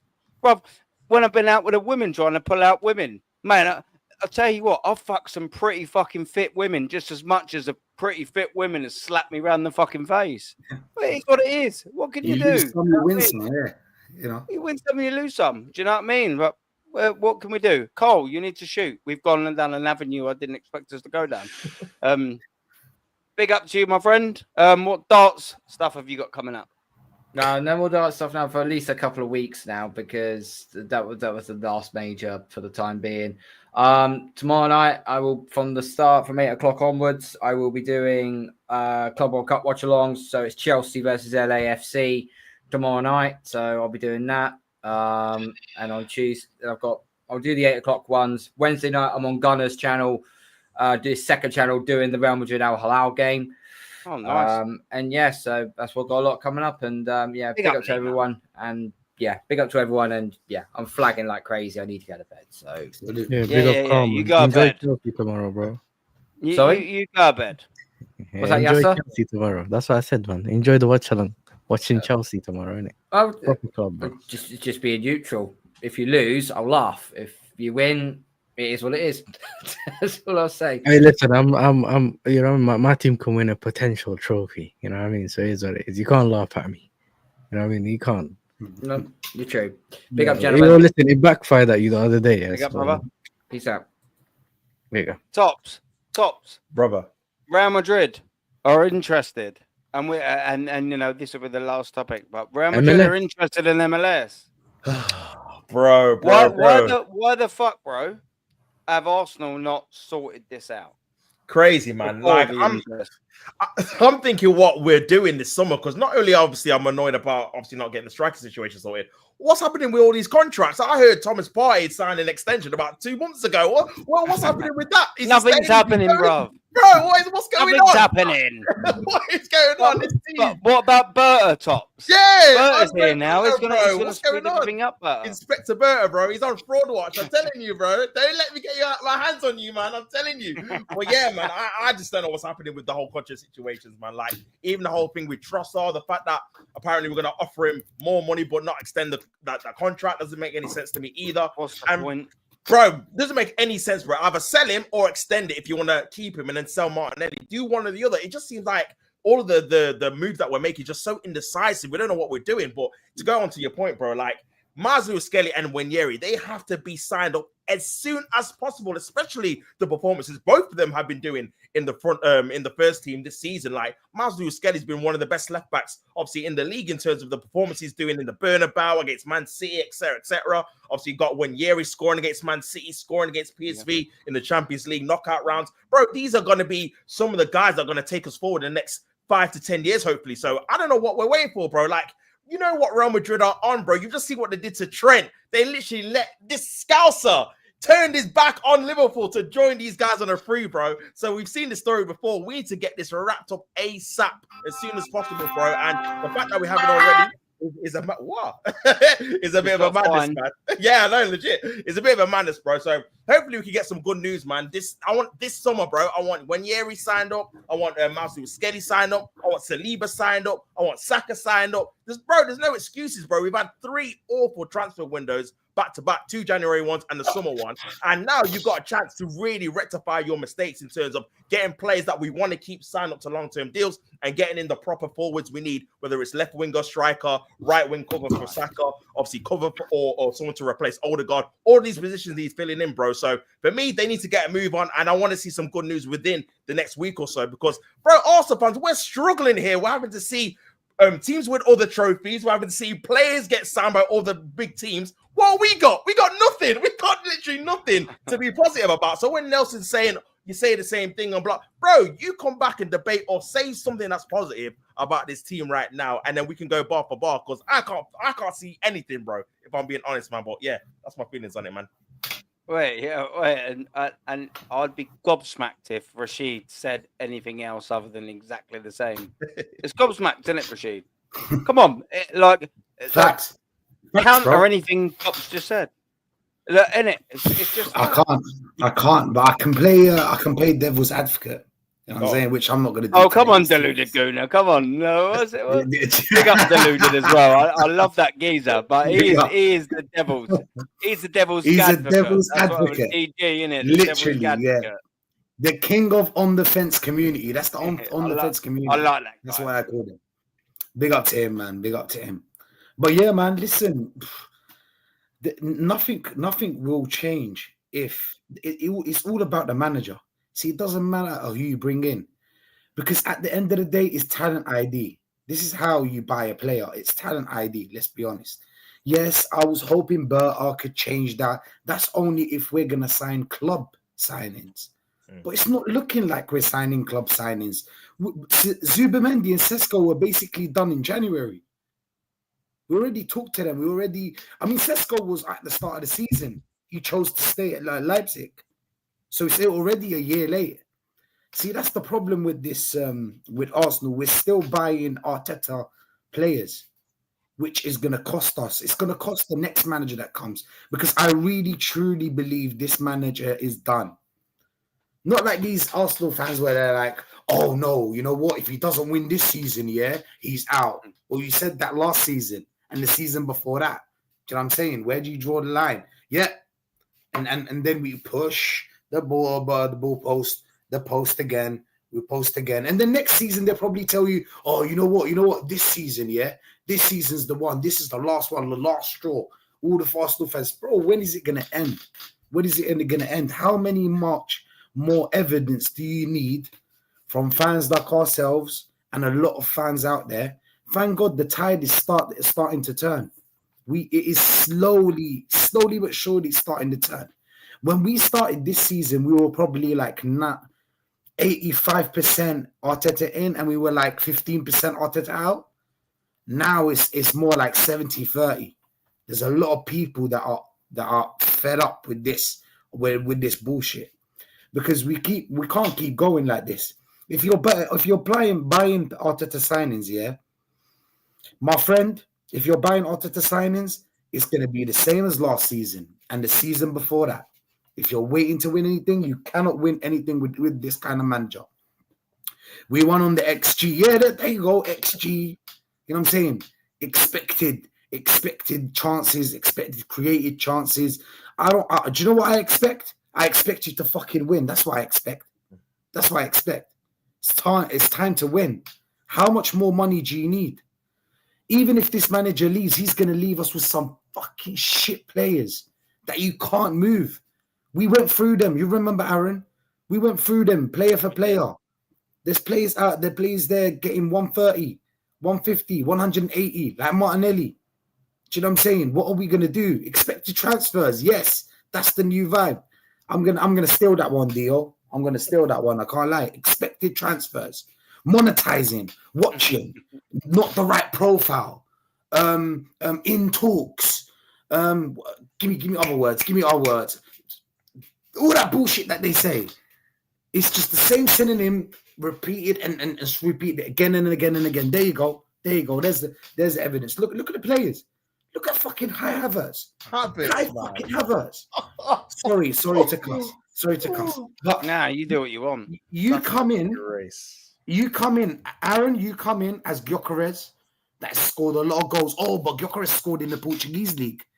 How many players did you see that came from the Portuguese league and banged in the Premier League? Luis Diaz. Why is nobody talking about Luis Diaz? Luis Diaz is decent in the Premier League. And there's other players as well. It's just that I won't go back and check. And I will find players. If I really wanted to, I'll really go back and find players. Oh, but Darwin Núñez didn't work. So what? There's a lot of players that we bought from Germany that didn't work. Oh, well, are we never going to go back there and buy any more players? This is stupid. You're just backing the Sesko thing. And let's be honest, Sesko and Gyökeres, they want like 300, 350. Let's be honest. If Havertz is getting 285 and I'm the striker that's going to replace Havertz, I want more than him. Bro, it's not fucking rocket science, and I want Yasser's opinion on this as well. Yeah, in terms of the Arsenal thing, because I mean, your football club are running the madness as well. But like in terms of this, yeah, Kai Havertz, I had done my little research. I think he was on 240 or 250, something like that at Chelsea Football Club. We decided to give him a pay rise. Why? I don't fucking know. When you look at this, and I don't know how well versed you are in terms of Arsenal transfer signings. I know. I've been chilling too long with you. Like, I've been chilling way too long with you. Like, I know the whole wage bill thing. You know, I know everything now. Do you know what the worrying thing is for people in the chat as well? Yeah. People in the chat, and for you in particularly, when you scroll over to the right-hand side here, yeah, gross remaining. Now, I want everyone to know that this was at the start of the season, yeah? Not now, not in the summer. This was at the start of the season. So at the start of last year. So essentially June, July the 1st. So we're a year behind. But what I want everyone to realise is a year ago, and this is in sterling, Arsenal owed Gabriel Jesus and Kai Havertz £90 million. £90 million. That translates now to about 50, 60 million pounds. And now Arsenal, like you quite rightly said, we're going to sign a striker. And like what Rashid was saying as well, we're going to sign a striker, whether it may be Sesko, whether it may be Gyökeres. What do you reckon Sesko or Gyökeres' agent is going to come and do, Yasser? Do you reckon he's going to come in? And I'll tell you what, if he's half good, he's going to come in and say, Arsenal Football Club, what's your striker on? What's your highest earner on? No, and Arsenal Football Club are going to go, funny you should say that, because our two highest earners are our flop strikers that your player's going to come and sign in. How much are they on, do I ask you? 280 and 265. So what do you reckon the agent of Sesko or Gyökeres is going to come in and ask for if they're the two players and the highest earners that he is there to replace? Aaron, look, most of the time, the same way this is accessible for us and we know how much these players are on, the agents will know too. So they'll probably be coming and saying, okay, my player wants this much. He's not even going to be like... How much would you assume? Like, if that was your client, 300. Exactly right. But are any of them two strikers worth that? Probably Gyökeres, but not probably Gyökeres, but probably not. Okay, not so if Kai Havertz and Gabriel Jesus were on 140k each, how much does Victor Gyökeres sign for? Probably 200. Probably like 250, innit? Yeah. Probably but around the point 250. I'm trying to make is Arsenal have handcuffed themselves in terms of negotiating. But you remember though, when I used to do the Monday show, I said to you that Kai Havertz signing, the money that he's on, whichever striker you end up getting, is going to be asking way more than him. And it's one of those things, it's one of those things that it affects the team greatly. Obviously, big up Dan Potts for the raid as well. And we got a raid. And I've seen the thing because I got the page on the other side, so I've seen it. Just quickly before you carry on there, I obviously have to say as well, big up to Dan Potts and the raid. Big up to every single one of you. Dan Potts, you absolute fucking superstar. And what you're jumping in and Yasser is going to carry on. And I'm apologies, I absolutely rudely interrupt him. No, you're right. For those that don't know, what we're talking about here, 4'9" raid, love it.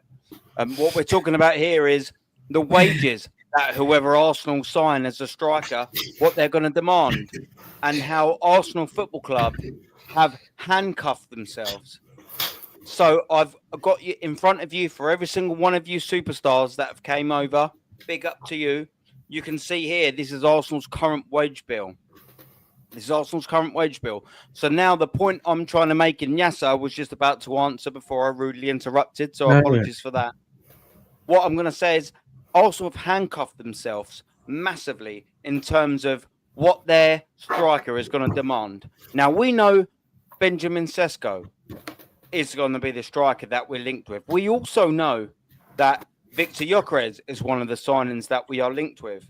Neither of them are worth the 280k a week that Kai Havertz is on. But the point I'm going to make, and the legend down here, Yasser, is going to explain is how Arsenal Football Club have handcuffed themselves into this. Because if I was an agent, come on, every single one of you that's come over from the raid, would you be demanding, if you was an agent of Victor Gyökeres or you was an agent of Benjamin Sesko, and you said, okay, what's your striker on? What's your striker on? Cool. Okay, cool. What's your highest earner on? And Arsenal Football Club and Berta are going, funny you should say that, because they're one in the same. Yep. Funny you should say that. They're both on 280k a week and 265k a week alike. If you're an agent of Benjamin Sesko and you're an agent of Victor Gyökeres, you're licking your fucking lips because you know you're going to pull Arsenal's pants down. Yeah. And apologies, Yasser. Yeah. And I'll let you carry on. Yeah, no need Apologies to, and big up to every single one of you that's come over. Bro, no need to apologize. But you know what it is, yeah? The thing with this, like, even if you don't even look at Kai Havertz, even Jesus, who barely plays, is on 265. Yeah. Well, most of your players are basically that they earn more than 100. Most of them earn more than 100k. And I think the other day I was watching the Rans show with Lee, and it showed the same thing for, I don't know, like a City. Like Martinelli's on more than Ederson. Yeah. The goalkeeper, he's won a treble on that. Like some of the players is going to be more. Sorry, Yasser, yeah. Kepa is going to be more than Luis Diaz. Luis Diaz is on 55. Kepa's going to be on 100k. But isn't apparently some people saying Kepa was on more than, was it? Okay, no, because then they said, because there were rumors at first that Kepa was going to earn more than Raya. Yeah, he is. So if he does earn more than Raya, 85 or something like that. yeah, but Is according Raya to on this, 85? How much is Raya on? no, Raya here says 100k, bro. You know what I'm saying? You gave a player from Brentford 100k. My days. This is the thing, yeah. A lot of people obviously laughed at Chelsea with the whole, 8-year deals and whatever, yeah. But the way it works with Chelsea is you have a basic wage. That's like saying, when you go work out, your main wage is £8.50 or something, £9, and then you can earn bonuses and X, Y, and Z tips if whatever you work at a restaurant. Our thing is more of a performance-based contract. So if you do well, you get paid more, and then if the team does well and achieves their targets, you earn more. So if you get like Champions League, you get a certain, I forgot what the percentage was. If anyone knows in the chat, there's a percentage of how much their wages increase. And then, so yes, Palmer is on like, I think he recently got a contract insertion last summer and it was at 150 or something like that. But before that, he was on basically nothing. So when you're looking at all these players that are coming in and bro, they're asking for so much wages. The other thing is, yes, another thing people were laughing at was death row contracts, whatever, yeah. But you don't end up in that situation where your player wants to go, like the trend thing, and you ain't got years left on that contract. Does that make sense? So if you want to give a player an extension, you add like a year extension to the 8 years or 9 years, then he can bump his wages up, his base wage if you want to, which is what they did with Palmer. Do you get what I'm saying? And then they'll tell you, the contract ends in 2035.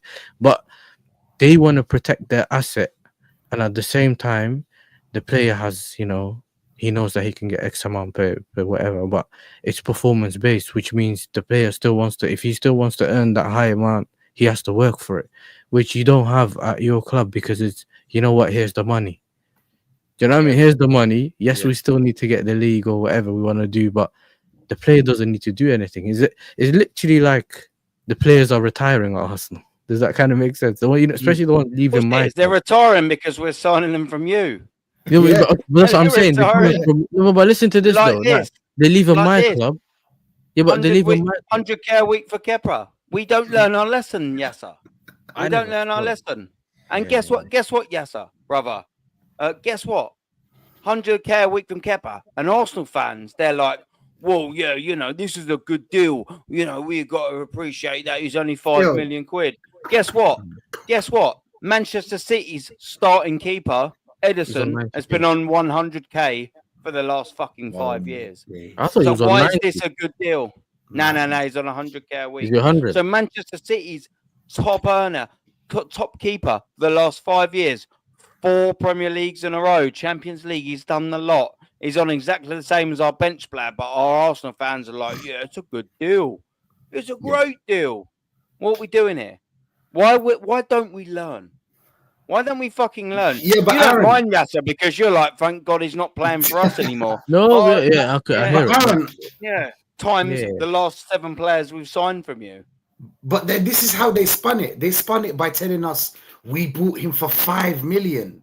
So everybody focused on the 5 million, but they didn't see how much he's getting weekly. Yeah. No, I'm saying, see, this is how they twang you. Yeah, but these Rashid, Arsenal PR people. Rashid, yeah, but I was talking to VIEWZ when that happened, like that week, and I said to him, yeah, don't forget, because I'm pretty sure this guy's on 170 a week at my club.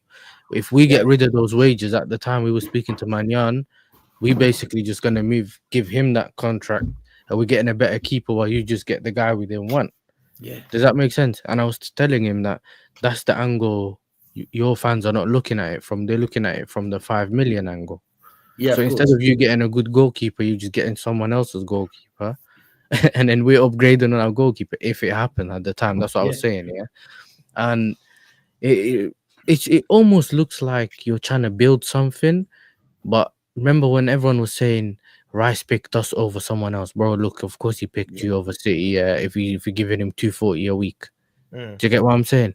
Like this is the thing. If there's a difference between a player actually wanting to go to your club and you don't have to throw all the money at him, and him actually, you get it. Like it's a weird one, but you just feel like you did manage to get. But it's partly this is where I get you guys' frustration when it comes to what's happening in transfer windows, because you keep getting told that they're working on deals and whatever, but then at the end it just looks like they just woke up last day of the season, and they just do, you know what? They just turn up. How much do you want? Is it 240? Yeah, okay, here's 240. Sign the contract. Okay, you're good. You get what I'm saying? Is that it's almost like when you don't really revise before your exam, and then on the day before the exam you just try to read it, and that's what it's because otherwise if you do all your planning, why are you overpaying for players, especially on wages, bro? It's true. You get what I'm saying? I'll So tell it you why we do that. I'll tell you why we do that, because we've got the most incompetent morons that could probably ever live within the football or exist within the football fucking realm. And they're all for Arsenal. We thought Berta was going to come in and do bits. We thought he was going to change it. We thought he was going to change stuff. What's he changed? Absolutely nothing. Like maybe that's all our own faults. Like, and that has to be sort of said. Maybe that's all our faults for thinking, and that's not necessarily all our own faults as well, because we're desperate Arsenal fans. We want something to change. Maybe we saw Berta as coming in and thinking, wow, maybe this geezer's going to be the difference. But guess what? Arsenal give us a big old whack in the face and said, yeah. You want to get back in your league, Arsenal fans? Yeah. Berta's came here. Guess what? Nothing's fucking changing. Nothing's changing. Nothing's changing. And I thought it was a lie. We all thought it was going to come in, and then all of a sudden these signings are going to get over the line. And all the top gooners as well. They're all like, well, you know, the Zuba-Mendy one, that's been in the pipeline for a long time. Why has he not had a medical then? Why has Manchester City signed 5 fresh signings, but we've been after Zuba-Mendy for a year, and we still ain't even got medical in for him? So why has Liverpool signed a £120 million player in Florian Wirtz amongst other signings, and we still haven't even got a medical? Those are the deals that take the longest, you know, those 100 million signings, and those usually the ones that take a lot, because they're trying to, you know, negotiate those add-ons and try to see if they can negotiate it down, especially if it's just above the release clause that they're trying to pay. You know what I mean? Like, especially those £100 million signings. But why is it not done? Why is it not done? Have you seen that, Aaron? Yeah, it's not. This is not even like a flexing thing, because I know it's just the lap. But bro, the day after lifting the trophy, I got a here we go for the lap. Literally the day after, and in medical, and he's he's training with the team in America. He's training with the team in America. Does that make sense? So it's like, and then we already before that we got the news that told us that the medical was booked. But it was like, how does this work though? Because Reinders, you remember Reinders to City? He was playing for Holland, and his medical was booked. And he actually, after the game, I forgot which game it was we played. He flew to Manchester or wherever he went. He ended up flying from the game that he played to do his medical and then go catch up with the team somewhere else. So, because they were saying, oh, well, Zubamendi's, stuck with the Nations League, blah, blah. Nah. You can still do your medical. Offers. Let's be You honest. still do your medical. Think So about it kind of doesn't make sense, but it tells you the difference between some of the clubs, you know what I'm saying, in terms of what City do. And they're a bit more serious. They get the players that they want, and they don't overspend on players that they don't believe are the right players. Whether you believe that Cherky is better than Words or the other way around. My personal opinion, I think that the Cherky's deal's better. Maybe I prefer Cherky over Words. I haven't seen Words as much. He might be worth the money and he might get them the league title. So that, you know what I mean? It takes it back. So it is what it is. But it's a weird one where they've managed to get 40 million or 30 million, whatever it is, to spend on that guy. And they've managed to spend more money on other positions. Do you get what I'm saying? Now, and you look at other clubs and the way they're moving, it just don't make sense. I didn't expect Liverpool, for example, even Liverpool to move like that. They like how they did this season, but eventually they had to, because they've shown us even during the club era that they never really done this whole backing the manager when he wins the league, or you get it, to maintain that position at the top. But I think someone said the Grealish thing, but I never thought Grealish thing was a waste. And the only reason I say that is because maybe he didn't fulfill what we thought as him as a player. But and I don't care that he spent 100 million on him. If he was part of the treble, he managed to get you the treble, and he was successful in that period. He's paid his money, kind of thing. Do you know what I mean? I want to bring Tops in on this, and because I think Yasser and Rashid, you've seen this before. I want to bring Tops in on this when I finish it. And I also want to sync this in with the 224 we've got in the building, yeah? Big up to you, all from Pots' Raids. You may or may not have ever seen any of my live shows, but I'm going to show something to you. And it's all fact-based, yeah? All fact-based. I want to show something to you, and it's inarguable. And then I want Tops' opinion on it at first, yeah? Because this is why we're frustrated as Arsenal fans, yeah? And this is why the excuses run out for us. And let me, if I can just quickly get it up, and I'll share the screen with you, wonderful so-and-sos. We'll get there, right? Here we are. We are nearly there. Bear with us for 2 seconds, you wonderful so-and-sos. ... Boom. Right. I want to share this with all of you Potsy Raiders. Is this that 2.1 thing that you always talk about? Yeah. And it's less now because I actually missed one out.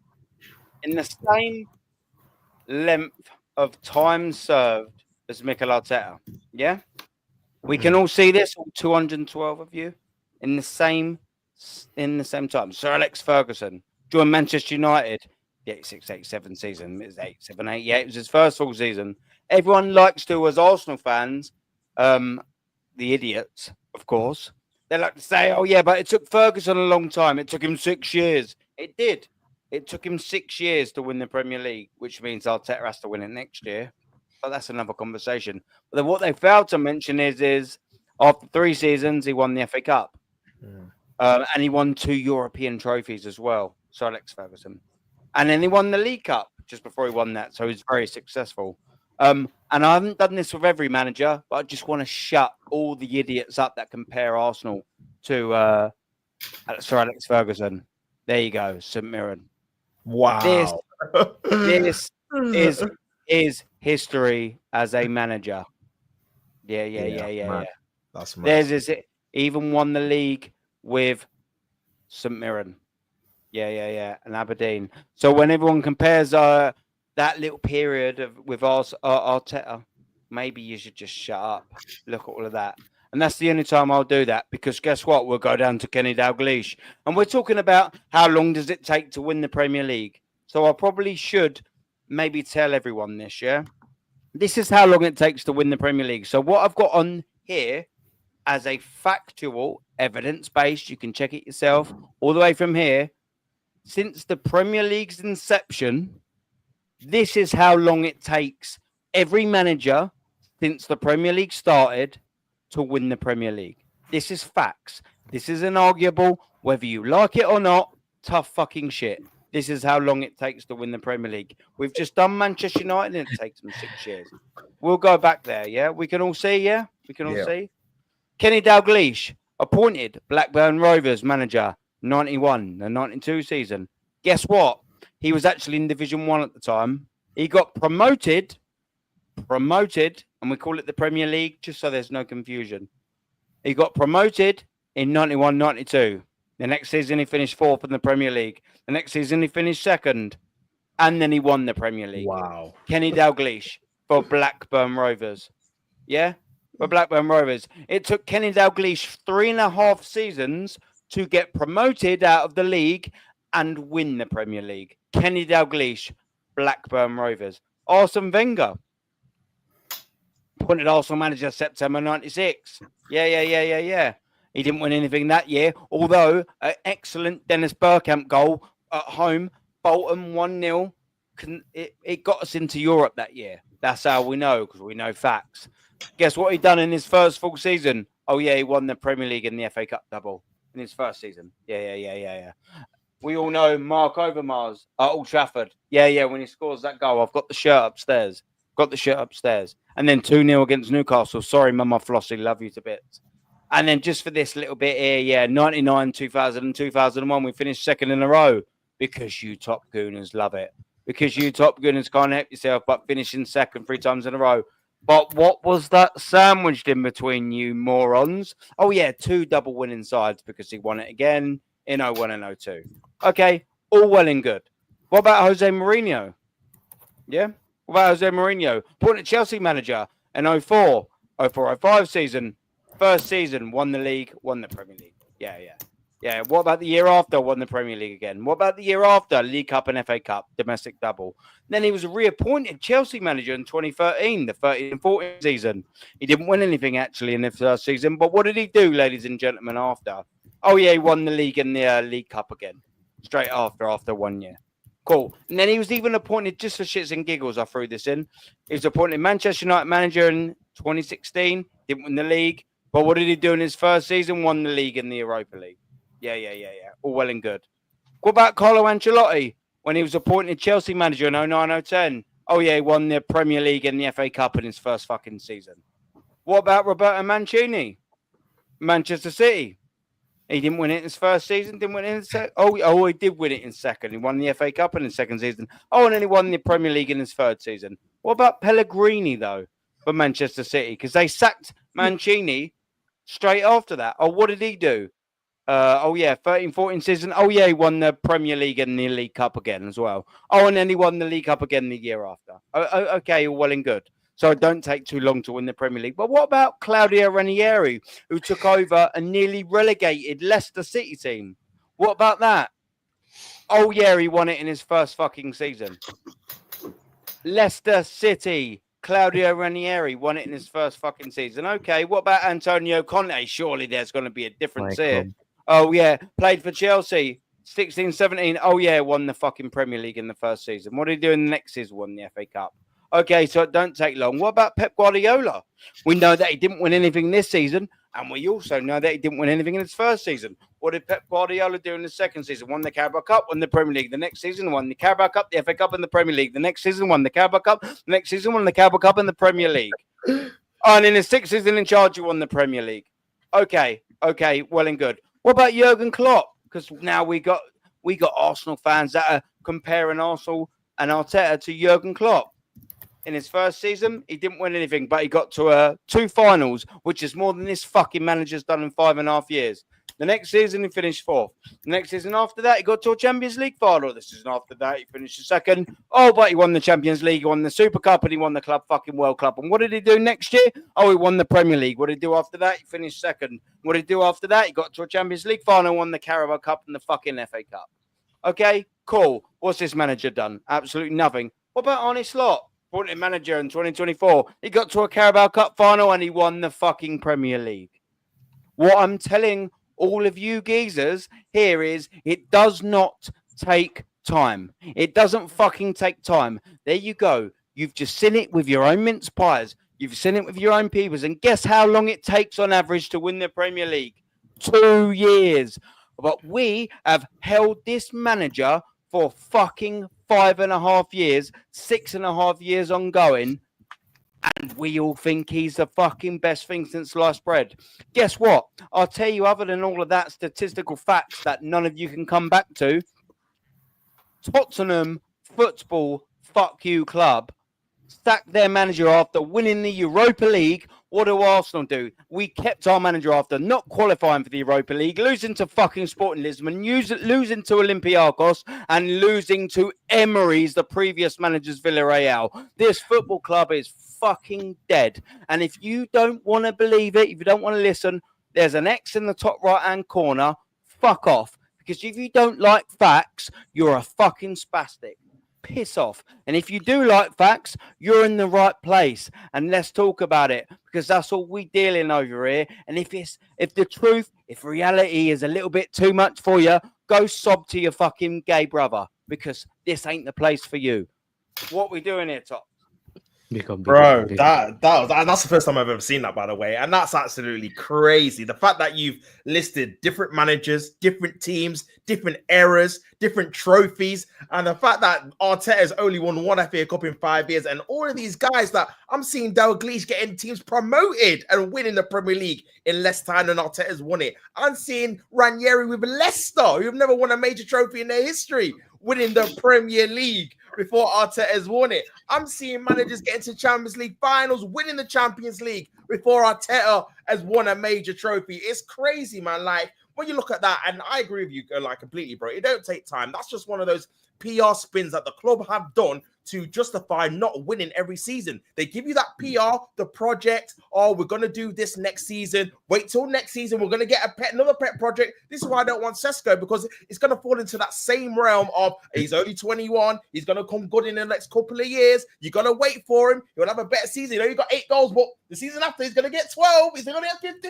And it just carries on and on and on and on and on. Like, when is it going to be our time to celebrate winning some major silverware? I've had to watch this season. Spurs win a final, Crystal Palace win a final, Newcastle win a final, and I'm sitting here again, trophyless. No final, no trophy, no nothing. It's like, when are we going to wake up and smell the coffee and say, you know what, this guy's not good enough to take us over the line? That's it. He's had enough time. He's had enough money. He's had his own players now. All the players he's got now is either given a new contract to, or he signed them himself. He's had enough time, bro. He can't do it. That's it. That's it. Doesn't matter who we're going to sign after this, bro. He's not going to be able to deliver the goods. We've seen in countless times where the pressure is on. Newcastle, we didn't score a single goal in 2 semi-final games. PSG, we lost both games in the semi-final. Last year against Aston Villa, the one time it was in our hands to win the title, we bottled it and lost 2-0 at home. Like, bro, this is on and on and on. Every time there's a pressure situation, we bottle it. Bayern Munich last year, when we were the favourites, a poor Bayern Munich side, we got knocked out. Like, there's no actual reason to keep this guy in, because for me, when push comes to shove and there's a major opportunity to win a major trophy, he just bottles it. Man United, the worst team in my lifetime I've seen. We lose on penalties at home with 10 men. Come on, sackable offense. Sackable offense. Like, bro, we need to act like a big club, man. I've seen my team win 10 major trophies, bro. Like, this is not a feeder club. We're not Luton. We're not a team that's on the bottom end of the totem pole. We're the 3rd biggest club in England, bro. We need to start acting like it. It's been too long. We've not won a major Premier League title in 20 plus years. We ain't won the League Cup in how much longer? We ain't won a European trophy since 1994.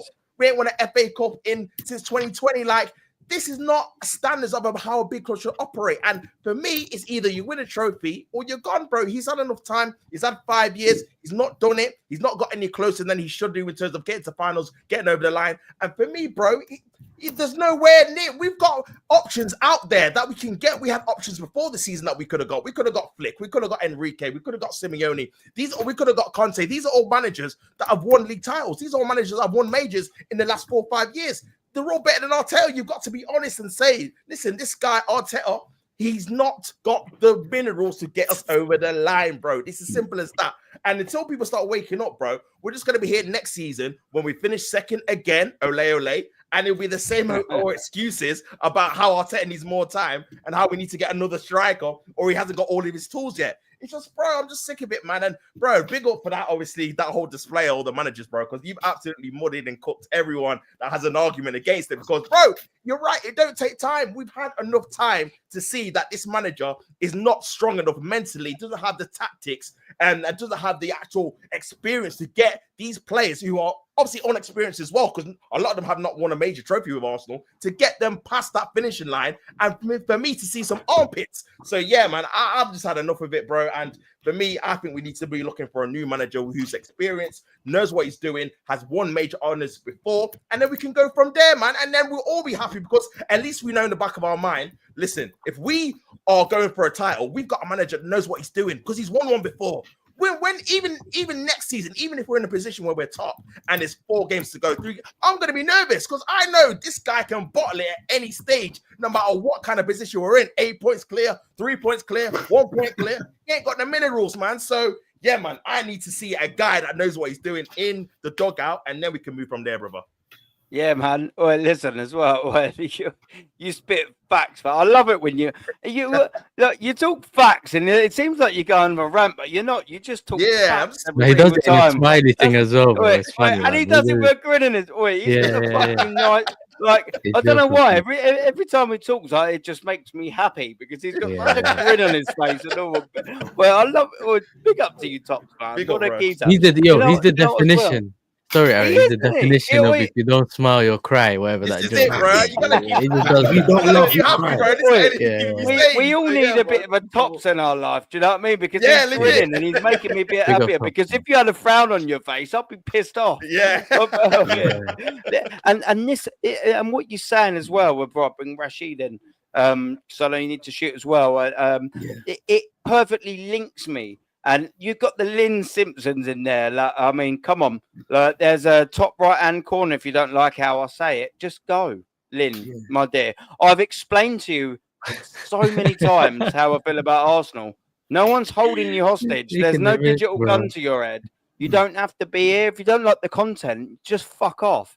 Well, it's just as simple as that. We will never agree on stuff. Why don't you just not watch? Like, this content clearly isn't aimed at you. It is aimed at you if you want to actually listen and fucking acknowledge what we're saying as an opinion, but you're actually being a little bit rude. So piss off. And I'm probably going to get one of the mods to ban you because you're driving me fucking mad. But before you do, why don't you have a little look at this? Because I always say Arsenal fans and the spastics of Arsenal fans, which is the vast majority of Arsenal fans, by the way, people have stopped listening with their ears, yeah? They've stopped listening with their ears. They now listen with their eyes, which is why I just brought you that statistical fact of managers, but you still don't want to listen. So you don't listen with your eyes or your ears, so you're a fucking idiot. For those that don't listen with their ears and want to listen with their eyes, this is Regression FC, and I'll do it on every single match day. And this is inarguable facts. But people like Lynn Simpson and the rest of the fucking morons of Arsenal fans, they don't want to see this because they've got their little excuses pre-made. But this is all statistical facts, inarguable. Arsenal Football Club, guess what they'll go for? There's only one stat where it's only slightly in their favour, and that's the losses. We had 4 losses this season. Last season we had 5, and the season before we had 5 as well. So we done one better on 1 loss. So I'm gonna get that out there just because the bitches like Lynn, they'll zone in on that. So fuck you and fuck people like Lynn. Wins 18 last season, 26. Regression, you spastics. The season before, 25. Regression, you spastics. Draws 14 this year. The last 2 seasons was 13. That's 1 more than the last 2 seasons, you spastics. Losses, we've just covered that. Goals 4, 66. That's 22 on last season, down. 22 less goals, you fucking spastics. That's also less on the season before, you fucking spastics. Goal differences. Oh yeah, 33. 54, 21 down, you spastics. What about the season before? That's also in regression. But here's the real kicker that everyone actually gives a fuck about is points. 68 points this season. 83, 15 points down, you spastics. What about the season before? 81. That's still a lot of points down, you spastics. Guess what? We were 5 points behind 3 seasons ago. Then we were 2 points behind. Now we're 10 points behind, you fucking spastics. Every single metric that matters in terms of league table, Arsenal Football Club are regressing. Every single one of them. And the facts are right there. Right there. Whether you agree with them or not is irrelevant. Whether you want to read it, whether you want to let it enter your spastic little brains is irrelevant. These are facts. Arsenal Football Club are regressing. And by your own metrics, oh yeah, but you know, we finished 5 points behind, and then the next season we finished 2 points behind, so we're progressing. I'm going to flip your own logic on you and then say we're regressing. It's inarguable. There's nothing you can do about it. These are the facts. Arsenal Football Club are regressing. But we got to a Champions League semi-final. How did you do in the Champions League semi-final? How did you do in the Carling Cup semi-final? Because as Top said, as Rashid said, guess what? We found our level. Oh, but our level was the semi-final. No one cares about the semi-finalist. Who in the chat is going to ask me in an instant, who got in the semi-final 5 years ago? Name me the semi-finalist. Name me the semi-finalist 7 years ago. Name me the semi-finalist 15 years ago. No one gives a fuck. Yeah. No one gives a fuck. I'll stop you right there. No one gives a fucking shit who got into the semi-finals in any year. No one cares. Who got to the final this year? Arsenal didn't. No one cares. No one cares. No one gives a fuck who got to the semi-final next year. But what did Arsenal do? We found our level. And I'll tell you what our level was. It wasn't the semi-final. But we got to the semi-final of both competitions. Oh, yeah, but we got humiliated in all fucking 4 legs.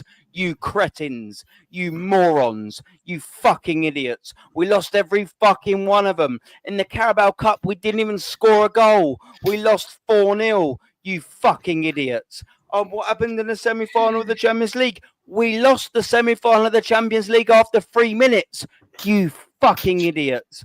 What are you doing here? What are we doing here? You absolute fucking morons. If you don't agree with me, you're a fucking spastic. Absolute spastic. And if you do agree with me, legend. You found the right place. You found the right place. Because we deal with statistical facts and we do them visually. And I've got you the visual facts there on screen. I've just done it with the Premier League. How long does it take to win the Premier League? Not 5.5 years that Mikel Arteta's fucking failed. It takes 2 years. That's facts. Where have we done in terms of progression over the last 3 years? We've regressed in every single fucking metric bar one. Argue me. Argue me. Lynn Simpson, fucking jump off a cliff. Piss off. Go away. There's an X on there. Fuck off. This chat is not for you. And anyone that agrees with Lynn Simpson, jump off said cliff. Piss off. What are we doing it? You know what I mean? Yeah, man. I gotta go, guys. Same.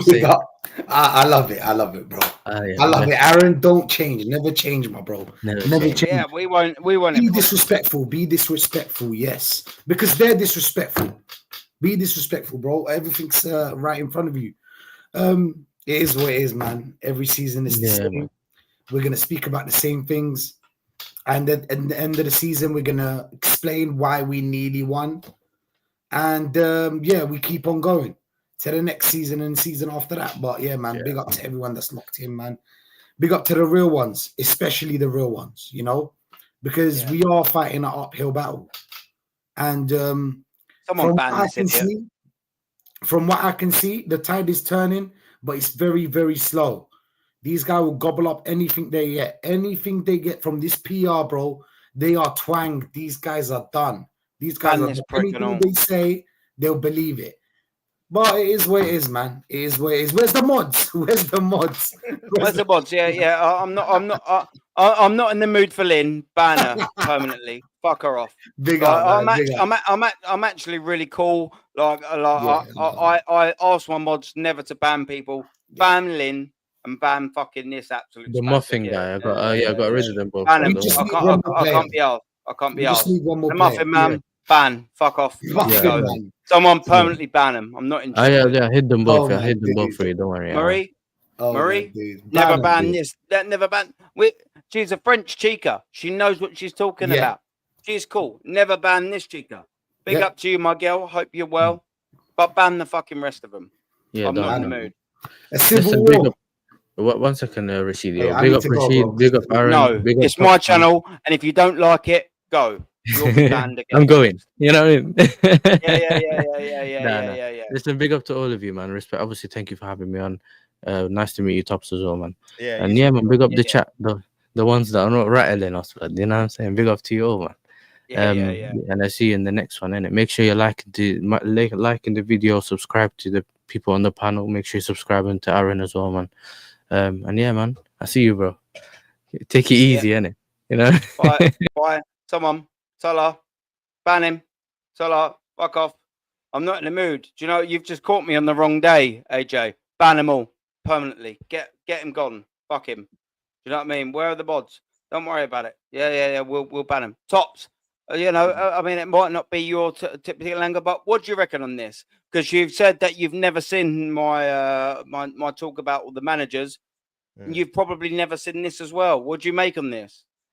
Crazy, man. It's I feel like people need to just really realize that another guy can have a different opinion without being offensive or trying to abuse them in it. Like, it's just one of those things where it's like, bro, when you're coming with facts and you came with the sheet, bro, with all the different managers, you said your point, you've explained it pretty well. I agree. People on the panel agree. Like, there's no real kind of argument when you say what Arteta's won in the last 5 years. You say nothing. You can't really dispute that. That's facts, like you were saying. So, bro, I just feel like people are just being so sucked into the PR, so sucked into the project talk and stuff like that, that they don't want anything to try and ruin that kind of fantasy world of them thinking that this is going to end in rainbows and flowers at the end of it, with Arteta winning loads of trophies and all their star players lifting up silverware. But in reality, you've got to be, you got to be realistic and face facts and say, you know what, if this is not happening in 4 or 5 years, it's probably not going to happen in any time soon. Maybe we need a change, whether it's the players, managers, or both. So yeah, for me, bro, I just think people just don't want to obviously listen to the truth, innit? The truth hurts, like the saying goes, innit? Do you know what I'm saying? So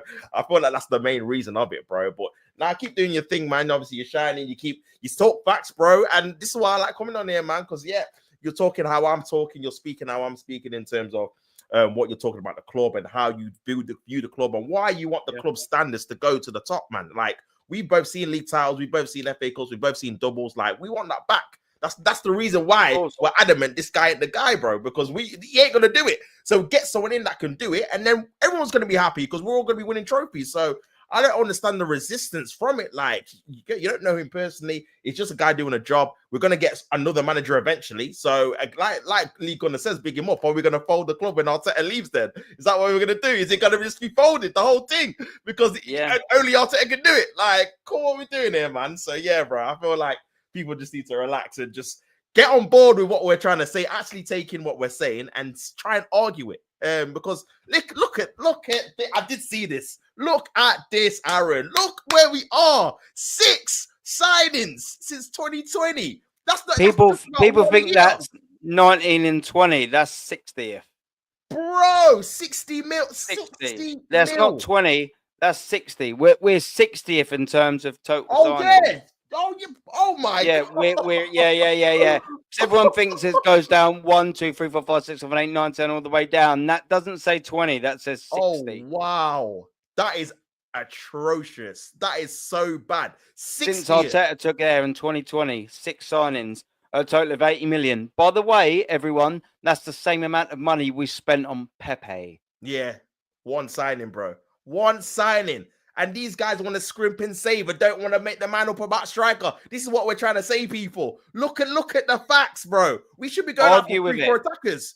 It's crazy. They do argue with it. Tops, they still argue with it. I don't know how. Look at look who's in the top 4 or 5. Bar Man United, because they're rubbish. PSG just won the treble. Look how much money they spent on their attack. Man City have been winning league titles for the last 4 years and won the treble as well the last couple of seasons ago. Look where they are. They're third. You've got to spend money to win multiple trophies, major trophies. You have to do it. Like, no wonder we're not winning anything. We don't spend money in the attack.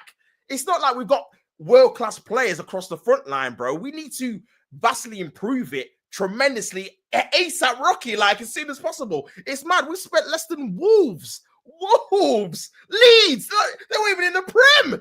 Oh my god! Get out of here, man. This is atrocious. That is neglect, mate. Yeah, shocking, bro. Shocking. That is neglect. Yeah, people don't want to. People don't want to hear it because it don't go against their but everything's okay narrative. That's it. The neglect is an understatement, bro. This is a sackable offense in itself. Like, someone's got to be calling Arteta or whoever's in charge of these kind of meetings of signing attackers and saying, look, why have we only signed 6 players in nearly 6 years and only not spent under 100 million euros on these players? Like, why are you shortchanging the fans? We're paying top dollar. You're obviously a season ticket holder. You're playing top dollar, man. Champagne money for lemonade football at the minute, bro. And look what they're churning out. They can't get a striker together. They can't get a left forward together. But you have to pay top dollar to get your season ticket, to get to the game, to buy food, drink, whatever. Programs, obviously, they're going to bring out 3 new shirts as well. It's like, come on, man. Like, what is going on here? Why are we not more in uproar? Why are we not holding the club to a higher standard to think, you know what? This is not acceptable. We can't go 5 years and spend 80 mil on 6 forwards, bro. And we're trying to win like major honors. That's not good enough. It's not, man. Like, bro, it's not great, man. It's not great. Obviously, Benjamin says tops. It's not about that. We can't change anything unless the owners sack Arteta, who's on 15 mil a year. Saying Arteta out is irrelevant. He's not leaving. Now, but what you do, bro, by saying Arteta out, you make it known that you're not happy with what's going on. That's the key thing.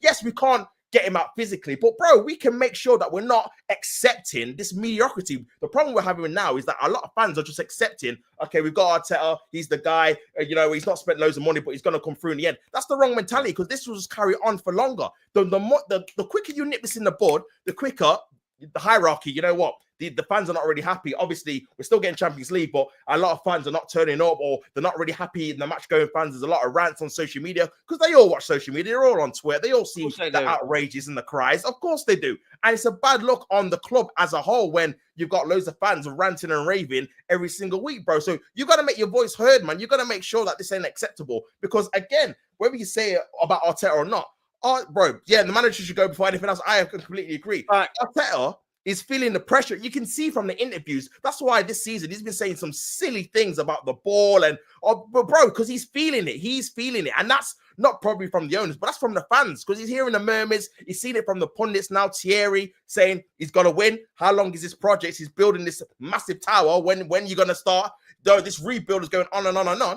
But people like Gary Neville and Carragher, these guys got power in the media because they can swing a narrative whichever way they want. Yeah. When they're saying he's got to win a trophy, bro, he's going to feel it, because every other question is, are you going to get over the line? Are you going to win a trophy? Especially next season, because, again, we're going to be in 4 competitions. He better win one of them. Do you know what I'm saying? Because, again, it's just going to come on and on and on. And there's going to be no excuses, especially if he gets his striker. A lot of these fans are saying he needs to complete this kind of masterful plan of him winning all these trophies. As soon as he gets that, whether it's Sesko or Gyökeres, no excuse no more, man. You've got your forward line ready, set there. That's the one you've picked. That's the one you spent money on. And then you have to go from there. So, for me, then there's no excuses, man. I mean, there's been no excuses. Me and Aaron have wanted this guy out for a minute now, but again, he's still here.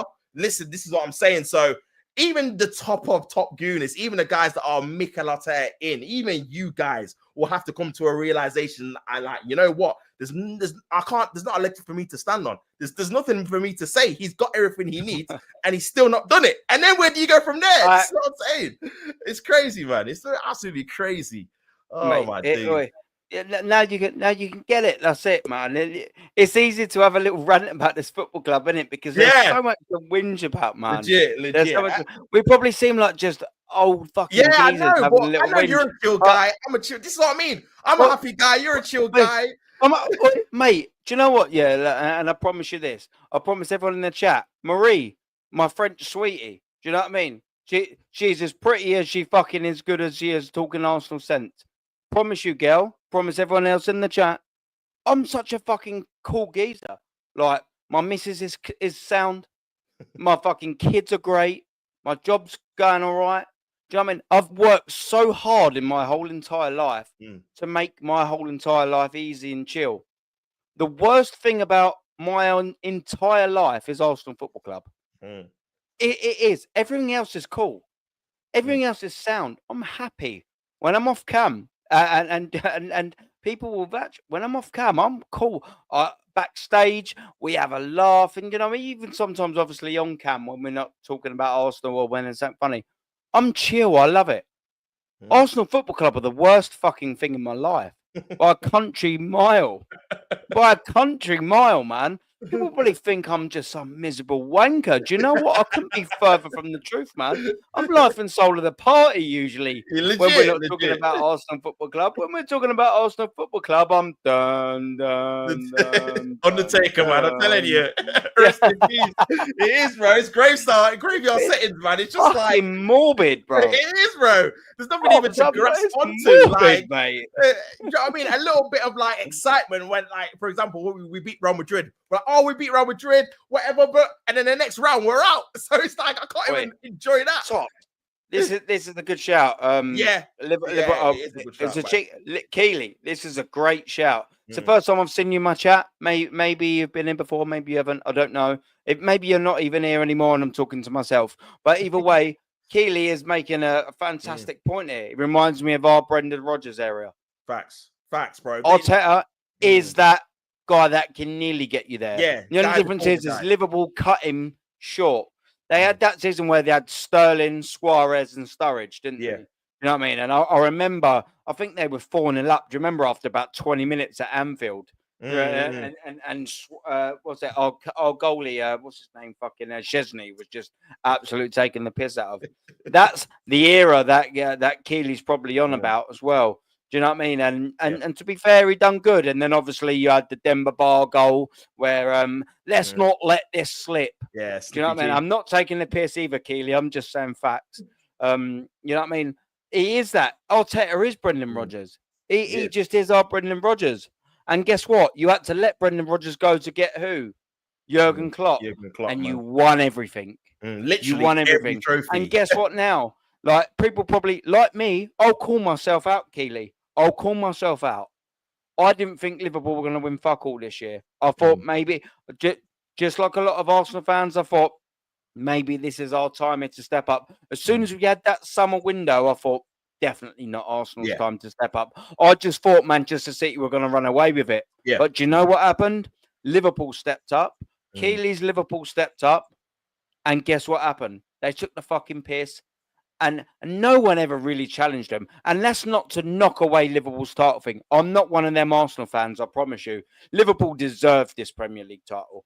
They fucking deserved it pretty much from the kickoff. I'm just frustrated that no one challenged them. Yeah. And that's not to discredit Liverpool. I'm really, really not doing that. Like, Arsenal Football Club never spent one day on top of the Premier League. After 5 games, we were 2 points behind. After 10 games, we were 7, 15, 7, 20, 7, 25, 7, 30, 14. Then it got bigger, and then we finished on Arsenal Football Club. Were never in competition with Keely. So trust me, my girl, I'm not about that. I'm not fucking digging Liverpool out. Liverpool deserve to win the trophy. But I'm just frustrated that Arsenal never fucking challenged them. Yeah, we never challenged them at all. Like, and the thing is, that's a great point you made about obviously Liverpool and stuff, and that's what we're talking about. Look at what obviously Liverpool did last year. They challenged, but they fell short. And literally a managerial change, a couple of tweaks. They didn't even buy anyone in the transfer market. Chiesa didn't even play, and look where they are now, bro. They won the league, got to another final, bro. It's crazy. Like, that's what we could do. A bit of a managerial change, a bit of tweaking here or there, a couple of different players, a couple of different tactics, and then we could be on top as well. Because again, we've had the experience of being in the title race, but now it's to get over the line. And it feels like with this manager, he's just not the right guy to do it, man. He's just not. It feels like like I said, a Brendan Rodgers, a Pochettino, a nearly man. He nearly does it. He gets you to the final, but doesn't win it. He gets you to second, but not first. He nearly does it, but doesn't quite do it in the end. And for me, the transition, for me, would be the smoothest right now. We're in a position where we're second. Just get someone that can get us to first. And then it's literally just one spot to move us up to the top. You don't want to wait until Arteta brings us back down to 4th, 5th, 6th, 7th, and then we're going to get another manager again to go back up again. It's like, bro, do it now while we still got some of our players in our prime, still got some decent plays, still got a very good defense. We've got something to build off of, get some proper attackers in, get a proper manager that knows what he's doing, and then we'll be there. That's what the frustration is between, obviously, us guys. It's like, we're so close. We just need a few little changes, and it's not like we're miles away. We've got obviously a good team, but it's not good enough to get the majors over the line because of the manager and some of the players.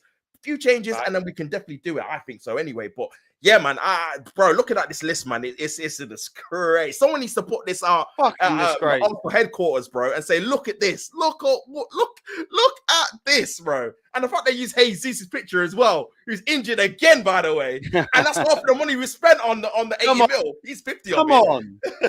It's crazy, man. We've got Keely in the chat. We've got Keely there, LFC 19, la. He's saying, still here, la. Big up to you, Keely, there, for still being here, like. We're still here, talk to you on Lee's channel and that. You tried doing a Scouse accent and that. Just like I'm doing now, la. I'm sorry for butchering your language and that. But yeah, you were fucking much better than us. All fucking season and that. You were fucking severely better than Arsenal Football Club and that. You were just bested us. Don't worry though. I'm not going to do a Jamie Carragher and spit in anyone's face and that. I'm just going to hold my hands up and say you were better than us. Because you fucking were. Simple as that. But yeah, you know. Stop it. I'm butchering it. I know. Yeah. Fuck it. We're all having a laugh. Is that a Scouse accent? Yeah, I'm trying my best. Yeah, yeah. Or a Geordie accent. Wait, listen, I didn't say I could do a good Scouse accent for a fucking start. Let's just get that right. I never said I was great at it. Hence why everyone's going, yeah, stop it, mate. You're fucking embarrassing yourself, geezer. You're embarrassing yourself, geezer. I'll have a can of Coke in a packet. I'll have a fucking can of Coke and a packet of crisps. No, that's terrible. A fucking salt and vinegar. A fucking cheeky pack of Walker's vinegar. Yeah, terrible. Yeah, we might not do that again. We might do. I don't know. Depends what I'm feeling like, and depends how drunk I am usually. Do you know what I mean? I'm not drunk enough to redo that again. There you go. There's the Scouse accent. You fucking wankers. There you go. And don't worry. Just because I'm doing the Scouse accent, don't mean to say I'm going to rob me neighbour. So I'm not like you fucking thieving bastards. Only joking. You're not thieves. You're just opportunistic takers. That's all well and good. But no. Wait, listen, we've gone well off topic. Way off topic. I love you, Scouse geezers. I do. I really do. And girls, of course. You know. Yeah, well. Yeah, don't worry. Yeah, I'm not accusing you of robbing anything just because I haven't got the proof, Keely. No, don't worry about it. Don't worry about it. We're gonna talk about Arsenal, yeah? Cars and bricks and that. Well, I didn't say that. That's him. Let's all just have a go at Manchester City. Yeah, it's his fault. He started it. I didn't want to do the Liverpool accent. It's his fault. Come on, let's just get back on track ever so slightly. This is appalling. Abysmal. The fact that Arsenal have spent 80 million euros and only signed 6 players is as pathetic as my Liverpool accent. Isn't it? It's as pathetic as my Liverpool accent, is it not? That comparison there, man. You might hit the spot. I'm gonna get in trouble now. Yeah. I'm seeing the views are just going down and down and down. They're like, I've got a couple of Liverpool fans. They're like, this geezer's fucking talking sense, and I'm like, yeah, we're all fucking thieves. And then they're like, yeah, fuck this fucking southern twat. It's stinker. Fuck this southern fairy. Yeah. Stinker, isn't it? Yeah, Aaron yeah. Stinker. Yeah, Achilles come back. Good for you, girl. Yeah, that's a good one. To be fair, that's good for you, girl. Good for you, girl. Yeah, that's a good one. That's a good one. apparently you robbed years of a Premier League trophy. That's a good one. That's a good one. Yeah. Oi, Keely, love I'll it, give you man. that one. That's what it's all about. It's just Yeah, a bit man. of banter. And I Banter, tell man. you what, Keely's got some fucking good bit of banter on her. Good for Yeah, you. that's good, Good man. for you, my girl. I've got nothing to say back to that. Yeah. Keely won, Aaron nil. Good for you. Good for you. I love a bit of banter and a bit of back and forth. That's what it's all about, man. Yeah, Do you know what I mean? If for an Arsenal fan, Keely, if you don't laugh, you'll fucking cry. Yeah, Trust if you don't me. smile, Trust you me. get Tops will tell you if you bro, don't laugh. I would tell you. This is why I got a permanent fucking smile on cry. my face, bro. I'd be a meltdown otherwise. The smile's contagious, man. Like just your smile. I'm like I feel safe when you smile. I'm not gonna lie. I'm like, it's all really good. And then we get Cam and I'm like, yeah, man, Arsenal is shit again, isn't it? Just because he's got a phenomenal smile. Like, what are we doing here, man? What are we doing on this graphic on the right hand side? Yeah. Liverpool actually here are placed 11th, Mm. and they won the Premier League at the canter. That's an absolute canter. All right, they've spent money, but do you know what? They didn't spend money last year. What was everyone else's excuse? What was Arsenal's excuse then? They only signed fucking what's his name, the Italian geezer, Chiesa, for like 14 million quid. What phase, as Lee Gunner would say, and I won't nick up with him. What phase was he in? Yeah. Phase one, man. Phase one. Phase one. It don't prove it. We've already shown everyone in terms of statistics how long it takes Arsenal to win the Premier League or anyone to win the Premier League. 2 years. Why are we still at it 5.5 years? And we're regressing. I've just added this up. We're regressing. Yeah. We are regressing. I'll tell you why we're not regressing. I'll tell you why we are regressing, because we're not getting any closer. So we're just using the same metrics there. Yeah. We know pain. We had Roy Hodgson. Oh boy. That's it. You had Roy. Do you know what I mean? A fucking owl. Yeah, do you know what I mean? Man. Yeah, He's not great. yeah. Oh my god. He was atrocious. It was fucking atrocious. But do you know what? We've got the same thing. We've got fucking Arteta. Was he even a good captain at Arsenal Football Club? No. He was always injured, man. He wasn't even play. Like, and the thing is with him, like, the thing with Arteta, like, his managerial style is like his playing style. It's safe. It's cautious. There was no kind of flair, especially at Arsenal. He was obviously put back to like a DM role, and he wasn't adventurous. He wasn't like willing to take chances and risk to get the ultimate goal in it. Like, and I feel like that's just kind of mirrored into his managerial career. Because again, I don't know about you, Aaron. The football we played last year was atrocious. Some of the home games, the one, even the games we won, the 1-0 win against Ipswich, the 2-1 win against Fulham, bro, to watch it was so, even when we beat Chelsea, to watch it's just so bad. And even though we're winning these games, it's like, this ain't sustainable. We can't go in the season and, play like this and think we're going to be winning major trophies, man. And I know people say we had injuries, but we were playing like this with Saka. We were playing like this with Havertz. We were playing like this at the start of the season. There was not a period in the season. I tell you what, there was a 3-game period where I thought we played well. It was, we had Nottingham Forest, we beat them 3-0. Then we beat Sporting away 5-1. Then we beat West Ham 5-2. And that was it in the entire season. 3 games in a row where we played really, really well. We scored loads of goals. We won, obviously, every single game. After that, in the season, I can't even think of another run of games where we played well and won the game. It was always, we didn't play particularly well, but we just about won, or we played okay, but we drew. Like, there was so many draws in that game. 14 draws is crazy.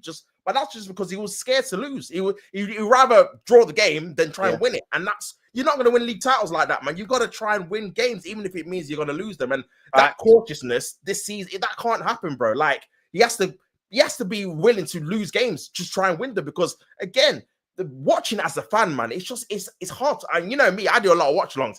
Bro, the Arsenal ones are always the worst. And not because I'm an Arsenal fan, just because watching it, it's like, you don't know who's going to score. We're going to have to try and get like a corner or a set piece to try and get something on target. There's no kind of dynamism. There's no kind of directness. Saka's going to be marked by 4 or 5 players. Havertz he's going to trip over the ball. It's going to go out of play. Like, you already know what these players are going to do. Martinelli's going to run down blind alleys and run out of play as well. So, bro, this is why I say that front line is so stale. It's a joke. Like, so stale. Revamping. bro. stale. So stale, man. Like, I don't want to see Havertz up front starting the season, man. And this is why I don't want Sesko again, because it feels like it's another excuse just to put him on the bench. He's 22, he's young, he needs to adapt to the league. With Gyökeres, he's going to come and demand he's starting. And if he's not starting, every fan's going to be on Arteta. Why is our number one star striker on the bench? Because we brought him to change, obviously, our trajectory in terms of winning the league. Why is he not starting ahead of Havertz? We don't want to see Havertz start anymore. Squad player, cool. Bench player, come on for the last 25 minutes, maybe be a bit more direct. But apart from that, we don't want to see him start games now. And that's the feel like, that's why he's leaning towards Sesko, because it's an opportunity to, again, keep Havertz in the starting lineup. I don't want to see Havertz, Martinelli, Saka in the first game of the season, bro. I need it fresh. I need a Rodrigo there. I need a new striker there. I need Saka or a backup to Saka there. Rest Saka for a little bit. I need some fresh players, man. Do you know what I mean? So yeah, bro, we'll have to see wait and see what happens, man. But it's not looking good at the minute, bro. I can't lie, it's not looking good. Yeah, or listen, man. It's double frustrating. Do you know what pisses me off? Yeah, as well is just the very fact that Arsenal fans, they're so naive. They think it's the Einstein, yeah. Do you know the Einstein theory? You know, where you do the same thing over and over again, and expect a different results. That's insanity. Yeah. That's what Arsenal fans are like with Arsenal, and I'll tell. They think that the new window comes and things are going to change. Nothing ever changes, but they expect a different result. Guess what happens? Arsenal don't win anything every single year. They expect something to change, but they don't do anything different. This is what frustrates me. If you want to do something under Arteta, if you want to do something you never did, yeah, or you haven't done, you better do something you never did. Yeah. Right. It's as simple as that. Like, and I know I reworded that a little bit wrong at first, but it's facts. No, it's true. If you ain't done it, you need to do something you never done to do something you ain't never did. It's just a fact. You need to do something that you ain't never done. And what Arsenal ain't never done is act like a big football club in terms of management. And I think I got suckered into it. Maybe you did, maybe other people didn't, thinking that maybe Berta is going to change that for Arsenal Football Club. But the reality is it didn't. Berta has came in and Arsenal is still acting slow. We are still not progressing. We are still not doing the things that we needed to do. And all the fans are there. They're going, oh, yeah, but, you know, this deal's down the line. So why ain't it done yet? Why has Manchester City signed 5 people? Why is Tottenham signing people? Why have Liverpool, who are champions, signing Wirtz? Do you reckon that Wirtz deal was down the line? No. That was an opportunistic signing this summer. Of course, everyone had interested in Wirtz. It's fucking Florian Wirtz. Of course they did. But Liverpool went, yeah, we'll have him. And Wirtz went, yeah, they won the league. Yeah, so guess what? It marries together. And they've paid the money, regardless of what the wages were, regardless of what the feed was. They have paid the money for the signing in the summer. Yeah. Probably is going to be the sign in the summer. Yeah. So if Arsenal have had the Zubamendi deal done for a year, which all the top spastics are going to tell you, and they've got also Sesko, that's far down the line, then why are we still in for Gyökeres? Why have we not got the Zubamendi deal over the line? It's all a joke at Arsenal Football Club. It's a joke. And people don't like hearing it because do you know why? Arsenal Football Club, they are glitter, sparkles, unicorn, fairies, rainbow FC. Oh, look, we're just spin around. Oh, it's sun. Oh, it's sunny out today. Oh, it's fantastic out today. Yeah. What a majestic day it is. We'll just keep spinning around and you know, a bit of snow will fall on our chin and it's going to be majestic and it's all fantastic. It's all nice and easy, you know, but we live in a real world. Unfortunately, the current generation that we live in, unless you tell them everything's going to be okay, it's a fucking riot. But we come from a generation where, guess what? Maybe it ain't all as rosy as it seems. It just ain't. But you've got all the idiots that are like, oh, yeah, but glitter and sparkles. But I call it little princess syndrome. I call it little princess syndrome. Why I call it that is because a lot of women, not you, Keely, and not you, Maria, but a lot of women, they just think you can wake up, you just marry a man, do what the fuck they want to do, and it's glitter and sparkles and all this and all that. We don't live in that world anymore. Yeah, we don't live in that world. Yeah. And I'm not joking here. This is real reality shit. Mm. Shit happens. Shit goes wrong. And people don't want to hear it. They don't like it. They don't like the fact that it's not going to work out how everyone then wants it. Yeah, it just don't. Arsenal Football Club do not work in a glitter sparkle fucking unicorn reality. We get the reality is we have to deal with it. The top tuners, they don't give a fuck. They go to the end of the game, they spend 500 quid, their little see-through bag. I see it all the time at the Emirates. They take a picture while I'm trying to watch the game at the Emirates like that. And I'm just above club level, yeah? Yeah. Take a picture like that, and a couple of times I've said, fucking get out my way. I'm trying to watch the game. Piss off. Get away. Do you know what I mean? And I want to get physical, but I can't. Do you know what I mean? Do you know what I mean? It is what it is. But the point I'm trying to make is it's not as it seems. It's not all well and good. And you know, when I say things, it's based off of usually, sometimes a subjective opinion, but usually off of historical facts. Why am I pissed off? I didn't wake up on the wrong side of the bed this morning. I woke up at the right side of the bed this morning. The problem is the right side of the bed that I got out of was the fact that Arsenal Football Club are fucking shit. They don't do what they need to do in the transfer window. And I've got historical facts over the last 5 years. Mikel Arteta, you are not it. Get out of my fucking football club. You are a poisonous, little narcissistic wank stain of a fucking prick that has no place at my football club anymore. You've had 5 years to try it, 5.5 years to try and test your little theory in terms of process, and you have failed. And you're regressing in every metric. Why the fuck would I want you here? Go away. He's conquered his missus. He's squeezed the lemons, guys. Light bulbs. He's of his fucking hiring pickpockets. How much more of a fucking shit show do you want to turn Arsenal into? How much more of a clown fest do you want to turn Arsenal into? We're a fucking laughing stock. And it's because this Spanish prick of a fucking manager is still in charge. That's why. Listen, let me throw this at you. One second. Let me throw this at you. If Arsenal Football Club signed Antonio Conte or signed let's say Mancini, who's actually available. If Arsenal Football Club signed Mancini and got Gyökeres, Eze, and a Rodrigo-esque type of player, or we got them said transfers and kept Mikel Arteta, who would you believe in more?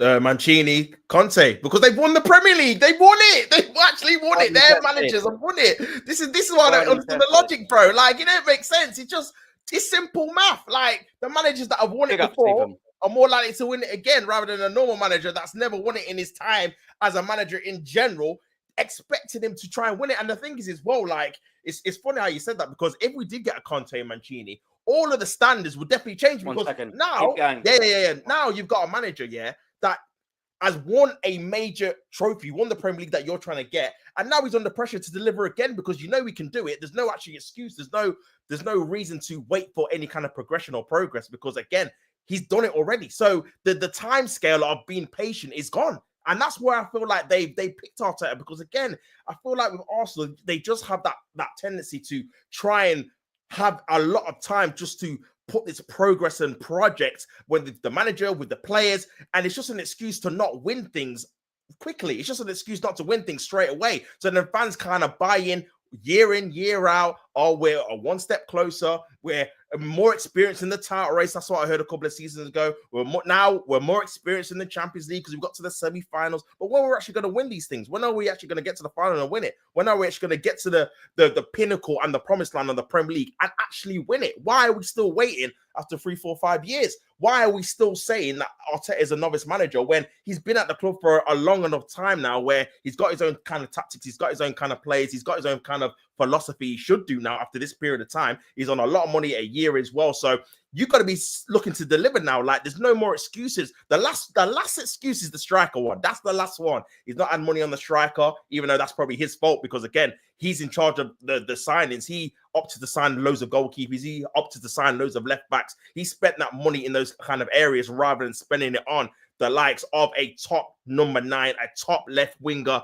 a backup for Saka. We've been looking for a backup for Saka for about 3-4 years now. I remember we were linked with Pedro Neto, like 2021, 2022. We were linked with a backup for him to replace Pepe when he got shown out the door. And we're still waiting. We're still waiting for these kind of signings. So for me, that striker thing is his last excuse for anyone. Not just us, because we know his excuses run out. But that's the last one, because there's nothing else you can say after that. Like, he's got every kind of position. He's got his Declan Rice. He would have got Zubimendi. He would have got his centre-backs. He would have got his Spanish goalkeeper in Raya. He would have got, obviously, Saka signing a new deal. He would have got his left winger and striker. Bro, there's no one left. Odegaard is this as well. There's no one left in the starting lineup. Havertz is there. He got Jesus. He got as well. So, for me, the facts will just run out. The excuses will just run out, and then it's literally if he's going to be able to deliver. And I don't think he's good enough to do it, man. And it's as simple as that. And the quicker we move on from him and get someone else that is, the better, man. I can't lie, bro. Because again, we're just going to be sitting in this time next season, smiling again, trying to hold back the tears, finishing second again, saying, Aaron, this guy's still here. We don't want anything again. How many more? When's he going to end? Like, yeah, man. The pain, crazy. The pain never ends. It never ends. Do you know what never ends? 5 years without an FA Cup, 21 years without Premier League, 31 years without a European trophy, and 32 years without a League Cup. The pain never ends, bro. And we're not patient. Yeah, I'm being unreasonable because I want to League Cup. We're impatient. Well, we're on 2 and 3 decades for most of the trophies. So we're not patient. Yeah, I'm unreasonable because I want a League Cup and an FA Cup here and there. Please, just give me that. I'll be happy for the time being. Do you know what I mean? Like, come on, guys, bro. Just think about what they're doing to us, man. Look what Aaron just listed up how long it's gone for all these trophies. Like, it was supposed to be a big club. So we've got 30 years with 2 of them. What's Keely's weight? Yeah, what's Keely's weight as a Liverpool City fan? We've waited 139 years for the Champions League, by the way. That's it. And we still ain't fucking won one. That's it. Keely's waited about 5 years. Yeah. Keely's waited about 5 years. Keely's waited less than 5 years for European success, for FA Cup success, for Premier League success, and for League Cup success, for European Super Cup success, and for World Club Cup success. Keely's waited less than 5 years for all of them. We've waited 140 years for one of them. I mean, what of them that you named? We've waited 30 years for a European trophy that ain't even that, and 30 plus years for the League Cup. But we're not patient, and I'm not saying this towards you, Keely. I'm just saying I'm just using you as reference there. Yeah, what we're doing here, man. Legit, man. Look, legit. What we doing? Well, we're not patient. Calm down. We had and I never like naming him, but you know, because we'll get into some things. I'm naming him at the minute. But there's this one Arsenal fan, and he was asked with the late and great Kevin Campbell, RIP to you, sir. And he was on stream with him, and he was asked, and this was about a year or 2 ago, and he said, so how long do you wait for Arsenal success? And do you know what the answer was? As long as it takes. That was 2 years ago. Just wait as long as it takes. Don't demand more success. Don't push the needle on the club. Just go, do you know what? I trust you. Well, just as long as it takes. That is why Arsenal Football Club haven't won a fucking Premier League trophy for 21 years. They haven't won a League Cup trophy for 32 years. Why Arsenal Football Club haven't won a European trophy for 31 years, and why under this manager we haven't won anything for 5 years. Because that's the attitude of the football club. Just keep waiting. Yeah, it'll eventually come, and if it don't, worrying. It sure is worrying, man. The standards are never. They're never being upheld. There's no like ultimatums. There's no like time in terms of when things need to be achieved. That's the issue for me. Like, it's not a thing where it's like, well, you know what, we're giving you this amount of time. We're giving you, I don't know, 3 years, 4 years. And if you don't do anything by that point, you're gone. That's it. There's no kind of talk about that. It's just like, it just carries on and on and on and on and on. The fact you got a new deal as well, by the way, I think that kind of skimmed over everyone's head. The fact you got a new deal for not winning anything is crazy to me anyway. And the fact he's on so much money. finishing second. I don't think that was warranted. I don't think he should have even took it himself because, again, like, what have you done to warrant and earn that? You need to start winning trophies, like anything. Start getting some silverware, then you can get the big contract. Cool, you've earned it. You've brought silverware. You've cemented yourself in Arsenal history by winning a Premier League, Champions League, whatever. Do you know what I mean? But when you've not done that yet, you shouldn't be getting 15 million a year, in my opinion, getting 3-year contracts, man. For what? Why? Like, and this is the problem. We like reward failure. We don't reward success. We reward failure. We reward the bare minimum. When people do an okay job and an all right job, they get the maximum money. Kai Havertz flop at Chelsea. Man's on nearly 300 grand a week at Arsenal. Like, why? Why is this guy on so much money? He didn't do anything for Chelsea. Chelsea fans don't even like him, and he won the Champions League for them. Like, that's how bad he was in his tenure there. So why is he getting top dollar? Same with Odegaard. Odegaard was at Real Madrid, didn't light up trees, comes to Arsenal, has a couple of good seasons. Now he's on 200 grand a week. It's like he's not been the captain to lift up silverware yet. Why are you rewarding these players with these massive contracts when they're not at the pinnacle of their career? They need to start winning things before you start getting 200, 300 grand. Like, come on. At least with Salah, at least you can say, hands up, this guy earns it. He's on 400k. Man's won everything. Won the Champions League, won 2 Premier League titles, won the FA Cup, won the League Cup, won every kind of trophy with Liverpool. He deserves more money. He scores, how many golden boots? He's got 3 or 4. He scored loads of goals. Van Dijk the same, won every kind of trophy, played in the final, done his thing.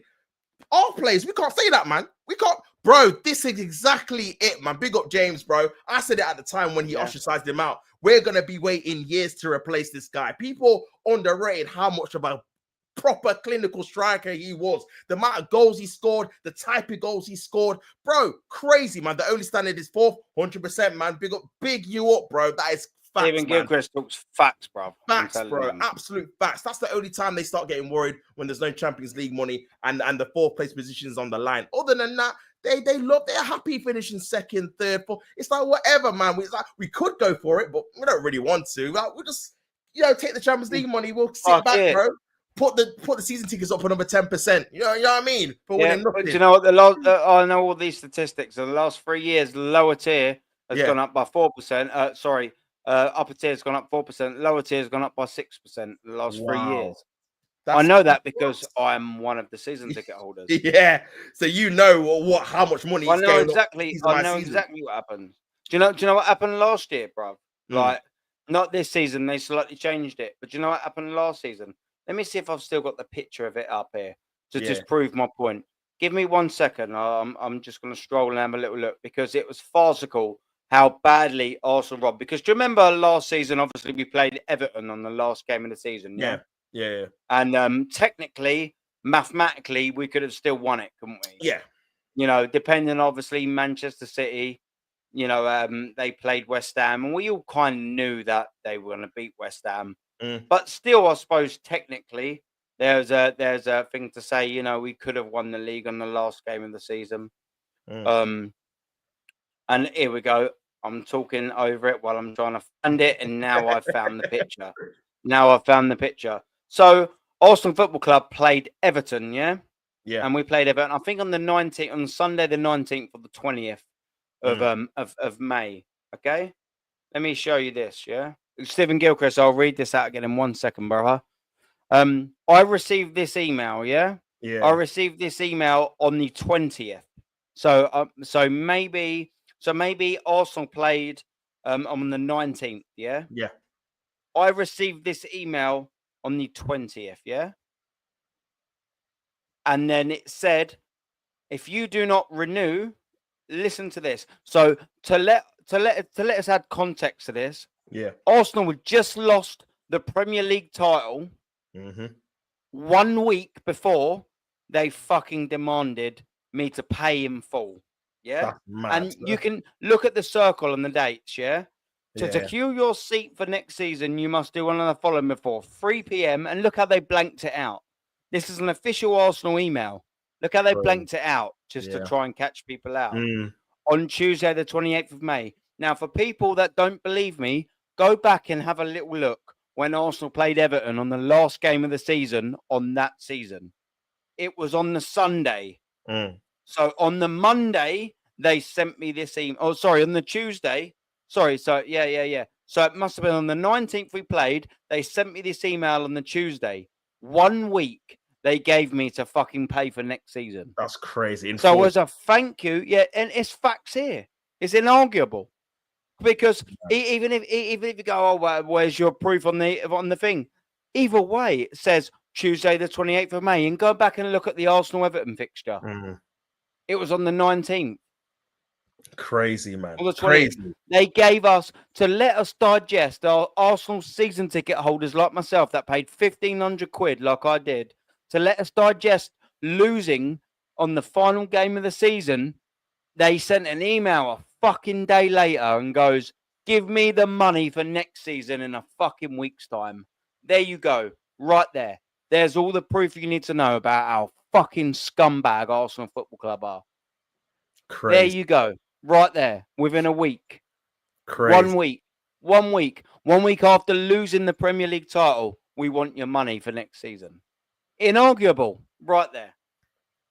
Crazy, man. I can't believe that, bro. That just goes to show, like, they don't have the fans at heart, bro. They just want to profit off the fans as much as they can. This is why we see merch every 5 minutes. This is why we see them put the season tickets all the time when we don't win anything. It's like they're just trying to get as much money from the fans as they possibly can, man. And yeah, that's a disgrace, you know. Because when we didn't win the title, even though it would look like Man City were going to win it, I was still like, because obviously as a fan, you've got that little bit of hope in it, like maybe Man City might, because I think they only needed to draw the game, and obviously if we won, we would have won it. And so even though we didn't look like we were going to win it, when we didn't win it, it was like it's another season without we ain't won anything again. Like, and you got to try and put that in your mind and try and say what all that run came to nothing. That 16 out of 18 wins, all the 6-0s and 5-0s that we had against Chelsea and Burnley and Sheffield United, all amounted to really nothing because we didn't win anything. And when you're trying to process that, to have this on your doorstep, like, yeah, by the way, you got to pay this in full in the next week, but make sure you find the money, otherwise we're taking it off you. It's like, come on, have a bit of class. I mean, have a bit of decency. Give a guy to process what's actually happened in the season before he has to part away with his money. Do you know what I mean? So, yeah, it's crazy, man. I can't lie. Like, the fact that the way the club treats the fans, I don't think it's been right for a good while, to be fair. Like, just in terms of what they demand of the fans to spend. And then when you look at the team, they don't spend the same way. You just put the graphic about the 6 players, 80 million euros, bro. But then you're asking us to spend how much money in the same breath, but you don't want to do that for the team. It's not make it make sense. Yeah, make it make sense, bro. Put the pressure they're putting on you to spend on your money, do it on themselves or on Arteta to spend it on the team, bro. Then everyone's happy. You get your money from us, we get the team we want, and then we can go forward from there, man. But bro, to be putting it all on the fans just to spend and not doing the same in terms of investing in the team, it's a disgrace, in my opinion, man. It's so bad, bro. It's so bad. Do you know what, man? Do you know what? Like, that's why I love doing this Arsenal YouTube thing, and like I've had this opinion for a long time, and I've only done it for a short amount of time. But when I always say this, my famous line: people now no longer listen with their ears; they listen with their eyes, and this is why I love bringing this, because it's a fact. It's official Arsenal. It's even got my name up in the top hand corner. Aaron, your support has been pushed. These are inarguable facts. These are actually happening to us. This is what's happening. So when people go, oh, it can't be that bad, there you go. Like, this is evidential proof that it is this bad. Arsenal being fleeced left, right, and centre. We're being finessed for our dough, and nothing's improving. Not a single thing is improving. We have been told that we are knocking down beautiful Highbury to compete with everyone else, and we haven't competed with everyone else. We was told that we compete with Bayern Munich, and we lost 10-2 over aggregate in the Emirates Stadium. It's frustrating, man.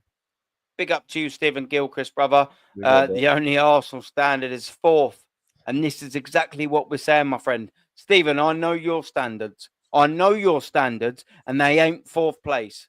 I know they ain't 4th place because, 1, I know you as a fact, but 2, in brackets, Cronky out. Facts, absolute facts. I know this, brother. And then you go on to say as well, yeah, that is bad. Con job. It's a fucking con, bruv. Stephen, I'm glad you can see this, and I'm glad you're acknowledging it. Like, and I hope every single other player, there's 150 in the building, I'm hoping every single one of you can see things like this. When we ain't woke up on the wrong side of the bed, we are talking facts to you.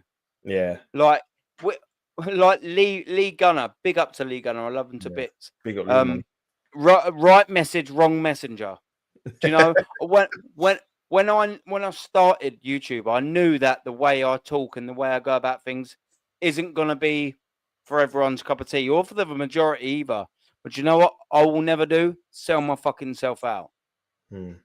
When I started YouTube and I wanted to start YouTube, when I talk about Arsenal Football Club, when you talk to me personally in private, and DJB, love DJB to bits. He's actually only a few things around me.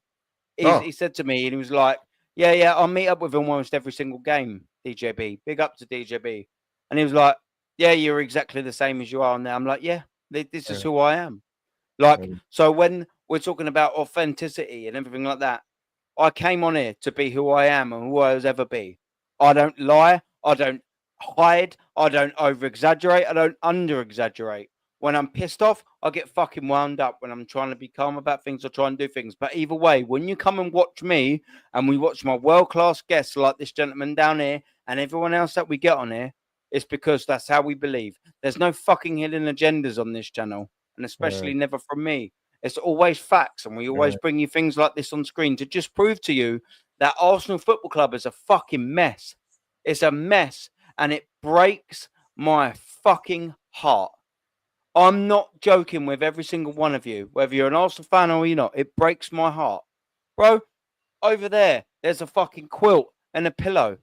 Quilt and a pillow on my sofa, right over there.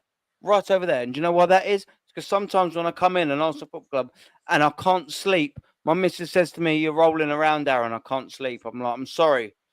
And then I roll around. She's like, babe, can you go downstairs? And I'm like, all right, I'll go downstairs. And I come downstairs because I can't sleep because I'm so pissed off about football. Right, but right over there. I fucking breathe the camera over there. I fucking sleep on the sofa a lot of the times. I roll around because I care. I hurt. I'm in pain. I love my football club so much. These top gooners, do you reckon they do that? Do you reckon the gal does that? Of course he doesn't. They don't give a fuck. Ladies and gentlemen, a gal, Christians, and all of them esque type of fans, they don't give a fucking shit because it's just on to the next one. They don't care. They're not real fans like me. They're not real fans like Tots. They're not. Everyone else I get on in there, we're real fans. We fucking hurt. I wake up. You might all think this is sad. You probably may think, I don't even care if anyone thinks I'm sad for this. I wake up every morning and I almost think about Arsenal. It's almost the first thing I think about. Almost the first thing I think about every day. And it has been the case since 1994, 95 when I started following this football club. I wake up every morning and if it's not, you know, depending on whether my missus is on night shift, I'm not going to lie. And I'll be honest, I'll be transparent. Sometimes I wake up next morning and I've got my missus is spooning next to me and I'm like, yeah. Hello, darling. Yeah. So sometimes Arsenal ain't the first thing. You know, my missus has got a great arse. So that's the first thing I wake up and think about sometimes. It depends where I wake up. But a lot of the time when I'm not thinking about that backside of hers, which is fantastic, I'm thinking about Arsenal. And when I'm on my own later, my missus at work tonight, I'm going to go to bed on my fucking Todd. What do you think? The last thing I'm going to think about is Arsenal Football Club. I'm going to wake up on my Todd, and the first thing I'm going to think about is Arsenal Football Club.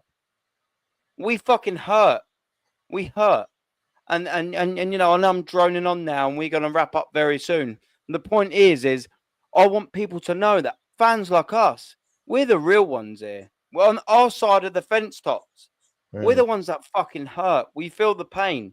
We pick up the checks and we cash the checks that these fucking wank stains write out. We're the ones that pick up the fucking pain. They don't care. Oh, I've got 400 quid worth of merch here. Sweet. Arsenal just drew 1-1. Why are you happy? What can we do? Yeah. But, yeah, I was gonna say, like, yeah, man. I feel like when you just have your club to a high standard, it's just obviously we don't want to feel like this. We don't want to feel miserable and sad and down. And I don't want you to wake up about Arsenal and get the yump because we're not signing any players. You know what I mean? You want to be buzzing. You want to be like Rodriguez through the door, Gyökeres is through the door. We got a new manager. We're looking good in preseason. That's what you want to feel like. You want to chest high. Yeah, we can win the Champions League. We got a manager that can do it. We can win the Premier League. We got a manager that can do it. That's why you want to go into every season. But at the minute, it's just like, even like this season now, you're looking at the teams and the Man Cities and the Liverpools, and we're looking like we're going to be finishing third or fourth already. We're not even doing anything yet. And it's like, bro, it's just always on the back foot every single time. And I think people don't realize that when you obviously have these standards, the knock-on effect season after season, it takes a toll, man. Having your senior side finishing second 3 years in a row and failing in certain competitions. Bro, you think about it all the time. You think about, okay, next season, when we get into the Champions League, while I know when we get to the semi-finals, if we get there this season, I know we're going to bottle it because we did last year. And I know in the Premier League, when it comes to the nitty-gritty and the tough times, and we're second and there's a couple of games to go, we know we've got a tough game at Anfield. We know we're not going to win there because we never win there now. And we don't win at the Etihad, so we're not going to win there now. And, bro, you just think about these over and over again. And that's what gives you the hump, because it's like, there's nothing that you've proved to me as obviously Arsenal or Arteta to prove me wrong. Like, what have you done in the last 4 or 5 years to give me a bit of hope that this is going to be the season that you're going to get over the line? This is going to be a season where if you get the players that you want, you're going to do it. Like, there's nothing, because you've not even won me a League Cup. That's why I was, and I think obviously big up Lee, he was saying the same thing. Like, just win me a trophy. Show me that you can actually win silverware with your own team. Then you can get a bit more out of me. Then I can be a bit more, you know what? He might not be good enough to win one of the major ones, but at least I know he can win a League Cup and an FA Cup with his own team. At least I know we're going to get far in those kind of competitions, and then we can build from there. And then when we get to the semi-finals, when we get to the second place position and we're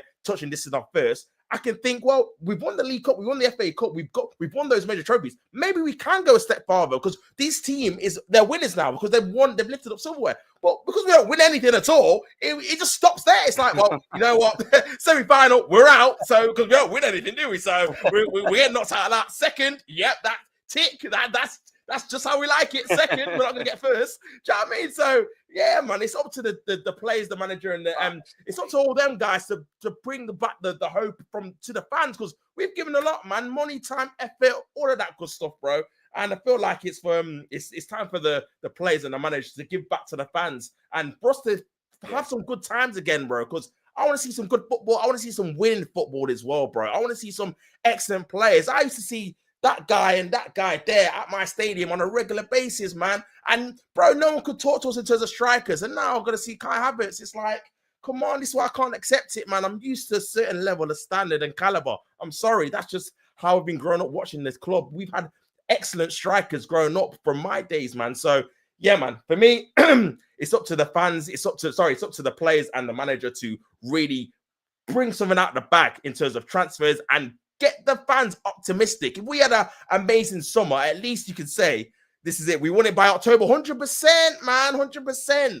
And this is why we said we didn't transfer the title last year, because we were never top, like Aaron said before, bro. Do you know what? Yeah, I actually am in sync with Keely here, yeah, because I said, and I think it might have been October when it was. It might have been before. I'm not quite sure. It was a bit of a sweet day for me, yeah. Do you remember when Arsenal at home drew to Brighton and we had the Declan Rice thing? Yeah. Right. So for those that know and those that don't, Keely may do, and some people in the chat may do. It was the same day that Oasis started their tickets, yeah? Yeah. And I actually woke up in the morning to get in the queue, and I was about fucking 184,000 fucking blah, blah, blah, blah, blah. But I left myself in the queue on my phone, so I thought, fuck it, I'm not going to get the tickets, why not? So anyways, Arsenal-Brighton was, I think it was an early kickoff. I think it was about 12 after 12. I got to the stadium, and I was like 700 in the, or 70,000 in the queue. Yeah. It got to half time. I was about like, and I remember saying to everyone, I was like, oh yeah, yeah. I'm in the queue, but whatever. Arsenal ended up drawing 1-1, and I was fucking fuming. And I always say on all of my lives, and especially lives after that game, I said to everyone, I was like, I am not watching the champions. I'm not. And it was as early, I think it might have been October. I need to fact check it. I really don't know when it was. It was the Oasis day when they took tickets. I remember just sitting in my seat and going, I'm not watching the champions here. Do you know when you just know? Do you know when you know you're watching the champions. Yeah. It don't matter makes what sense. day it is, what month it Yeah. is. You know, when you just look at a team and go, they're gonna fucking win the league. Yeah, this this is year. the best team. You in the know, league. and you're not yeah, exactly. You're not usually wrong. You know, you might be on some kind of whatever, but you know, when you just look at someone and go, they're it. They are it. And I remember looking at Arsenal and thinking, yeah, they ain't it. And I remember leaving, you know, at 1-1 at 3 o'clock. And I actually remember looking at my phone and I wonder where I am in terms of our races tickets. And it was like, you're in. I'm like, what do you mean I'm fucking in? I'm like, oh shit, I'm in. I've got the races tickets. Anyways, they'd gone up because Ticketmaster done this like little bastard thing where they're popular. They charge you more. They were 350 quid a ticket. So I was like, fuck it. Jeez. I'll get one for me and my missus. So Yeah. 700 quid I was willing to pay. I got into the final bit and I'm with HSBC, yeah? So they do this little fucking thing at the end where, you know, you have to confirm and you have to send the passcode and all that security. shit. Yeah. Anyways, so I get to the end, yeah? And it froze. I'm like, oh, bro. Fucking taking the, are you taking the piss? Like, you froze. Bro, I'm fucking, like, I am now whacking the phone. I'm like, you fucking thing, what do you mean you fucking froze? I'm fucking finger blasting this phone like fucking no girl has ever had. I'm like, fucking bang, bang, bang, bang, bang. Anyways, I've done the most devastating thing you could possibly do. And I thought, fuck it. We'll just half it. We'll just try it. I'll press the refresh button and see where we go. I press the refresh button and I'm like, I've waited fucking 10, 12 hours in this fucking queue. Bro, it's put me back in there. And do you know what it's done? It's offered me premium standard seats for 200 quid a pop. And I ended up fucking getting two premium Oasis tickets, 400 quid instead of the 700 quid for the standards. And I was like, you know what? There we go. I was walking back to my car because I drove. I drove that day. Darren weren't sat next to me, so I couldn't have a drink. And I was just all the way back. I was like, fucking, here we go. Oasis all the way full blare. I've got a fucking quite a nippy little fucking car. I've got, you know, Ford Puma. My aunt's a manager of Ford. So I've got the ST version with a fucking proper revved up engine. It's a fucking, I was like that. Wow, I'm driving back with fucking Oasis fucking blaring. The engine's on sport mode. Obviously, I'm thinking I'm double hard and double cool now. We put ourselves on fucking on engine mode. I'm fucking just going wow. Fucking engine's revving. I'm listening to Oasis. I'm like, fuck Arsenal. Fuck Arsenal. I've fucking got Oasis tickets. And I don't know why that turned to that, but that's the only good thing about that. That's a good thing about the game. And while Keely's saying, I suppose, sorry, Keely, to take you down an avenue you don't give a fuck about, and no one probably in the chat does, so apologies. Yeah, I also thought you won it in October, is my point that I was getting at. Yeah, I was, and I got myself Oasis tickets on the sideline as well. On the cheap. Can't go wrong with that, man. Can't go wrong. I was fucking double happy with it, mate. I was absolutely double happy. But listen, you absolute superstar. Thank you very much for joining me, my man. And please, what have you got coming up, man? What's your next stuff? What you got fucking planned? Let us know, man. Yeah, so you can follow me on T-Chanzo Sports. Obviously, my name's Tops. And yeah, man, I got a plan. I need to obviously start off a breakfast show, man. I'm going to try and do one. I know you've been killing yours. I know Shane's been killing his, man. So I'm going to try and start a breakfast show, probably about 8:30 or something. Try and start that this week. And yeah, I'll be doing some watch-alongs. Obviously, Chelsea play tomorrow in the Club World Cup, so I'll probably do a watch-along for that. I know Man City play on Wednesday, so I'll probably do a watch-along for that as well. And yeah, I'm sure I'll probably be on North Sides this week as well. And obviously, hopefully Shane as well. So yeah, man, got a couple of things coming up, man. So yeah, if you want obviously all things sports, you want to watch alongs with me, obviously talk about Arsenal transfer news and obviously other football transfer news as well. Come follow me on T-Transfer Sports, man, and have a good time, have a laugh, try and enjoy this pain with me. Do you know what I'm saying? So yeah, man, big up yourself anyway. Aaron found me on debut show, and it's been a good one, bro. Come on, man, it's been brilliant. Yeah, brilliant. It's been a sick one for sure. Thank you very much, and I'm looking forward to you jumping on many more time over. Yeah, no, it's wicked, man. It's an absolute pleasure. Just for the smile alone, it's made me feel a little bit better. How can you be pissed off and look at this gentleman to the right hand side? The smile just makes you a little bit happier. I'll give you that. I'm just going to invite you on for the smile. Yeah, just let for the alone the smile, plethora of Arsenal knowledge. Just That's a smile. A wicked man. Come on, people. Come on, bro. Please be following this absolute superstar of a man, this legend of a geezer to the right-hand side. And as well, we've got Jamie Phillips in here. You know, a little bit too late, Jamie, but big up to you. And I sent you a little message on Twitter. I don't really know how to do Twitter. So whatever. But if you ever want to link up, man, I don't know how to grab hold of you. But I'd love to have you on the show as well in some capacity, Jamie. This geezer's an absolute superstar for people. I'm sure Keely in the building. Come on, Keely. You know all about Jamie Phillips' show. He's absolutely fucking killing it over there for the Liverpool thing. All the Liverpool fucking content creators are killing it because they're absolutely having a whale of a time, just like this geezer is. They're champions. They're signing everyone left, right, and centre. Come on, Jamie, man, big up. And he does great content. But yeah, for me, what have we got coming up, man? I think we've got the African Gooner. We've got the African Gooner coming up, and we're going to be doing a little cheeky one-on-one.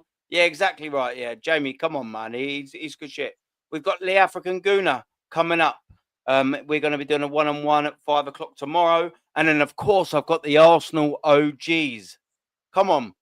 Every single Monday, and that show kills it. We've got all the absolute legends coming on there. And we got Wednesday. Fuck knows what's happening on Wednesday. I've got loads of shit coming up. I don't know. I can't be bothered. But my brain's frazzled. But at least do that on Monday. And Jamie, let us know if you fancy having a little link up. I know you got the Twitter thing. I don't really know how to do Twitter. Send us a message on Twitter. I'll figure it out. Let us know. But go and follow this geezer. Go and follow this geezer. And, you know, go and follow this girl them if she's got a fucking channel. I don't know. But other than that, big up to every single one of you fuckers. Enjoy the rest of your Sunday. And we will let you go there. Big up, man. Come on. Come on. Oh, my outro ain't set. Hold on. I can't set that outro because I've come to an agreement with Shane Gooner. Okay, you got to a truce, yeah? Yeah. I nearly clicked on that. Oh, dude. Oh shit, that's not the video. Yeah. Got to the truce. I like it. Yeah. Well, yeah. We came to a truce. You know, he was taking the piss. I took the piss.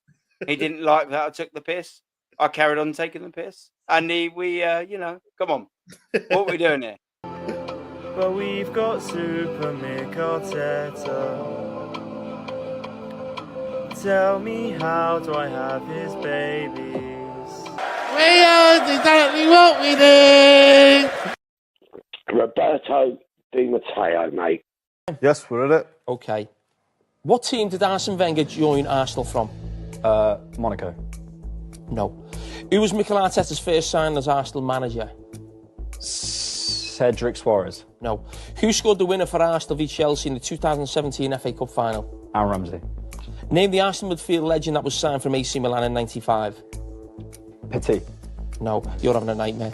Arsenal have had Arsenal have had 5 shared sponsors in their history. Name 4 of them. JVC, Fly Emirates, JVC. Pass.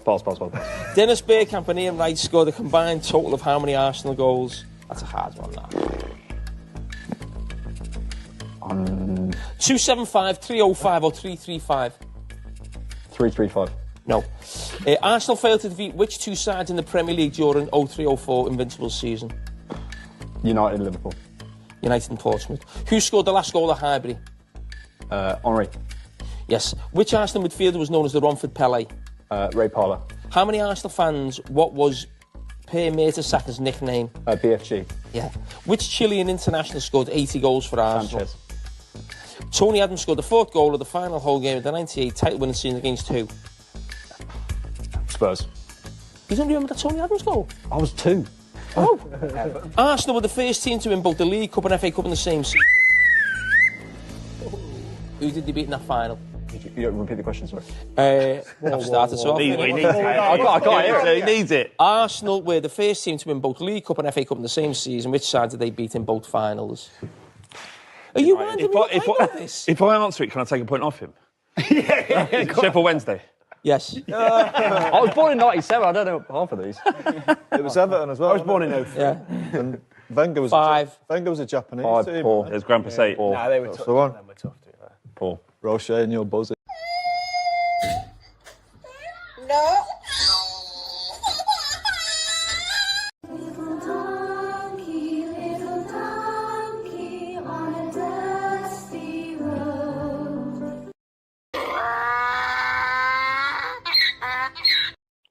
Roberto Di Matteo, mate.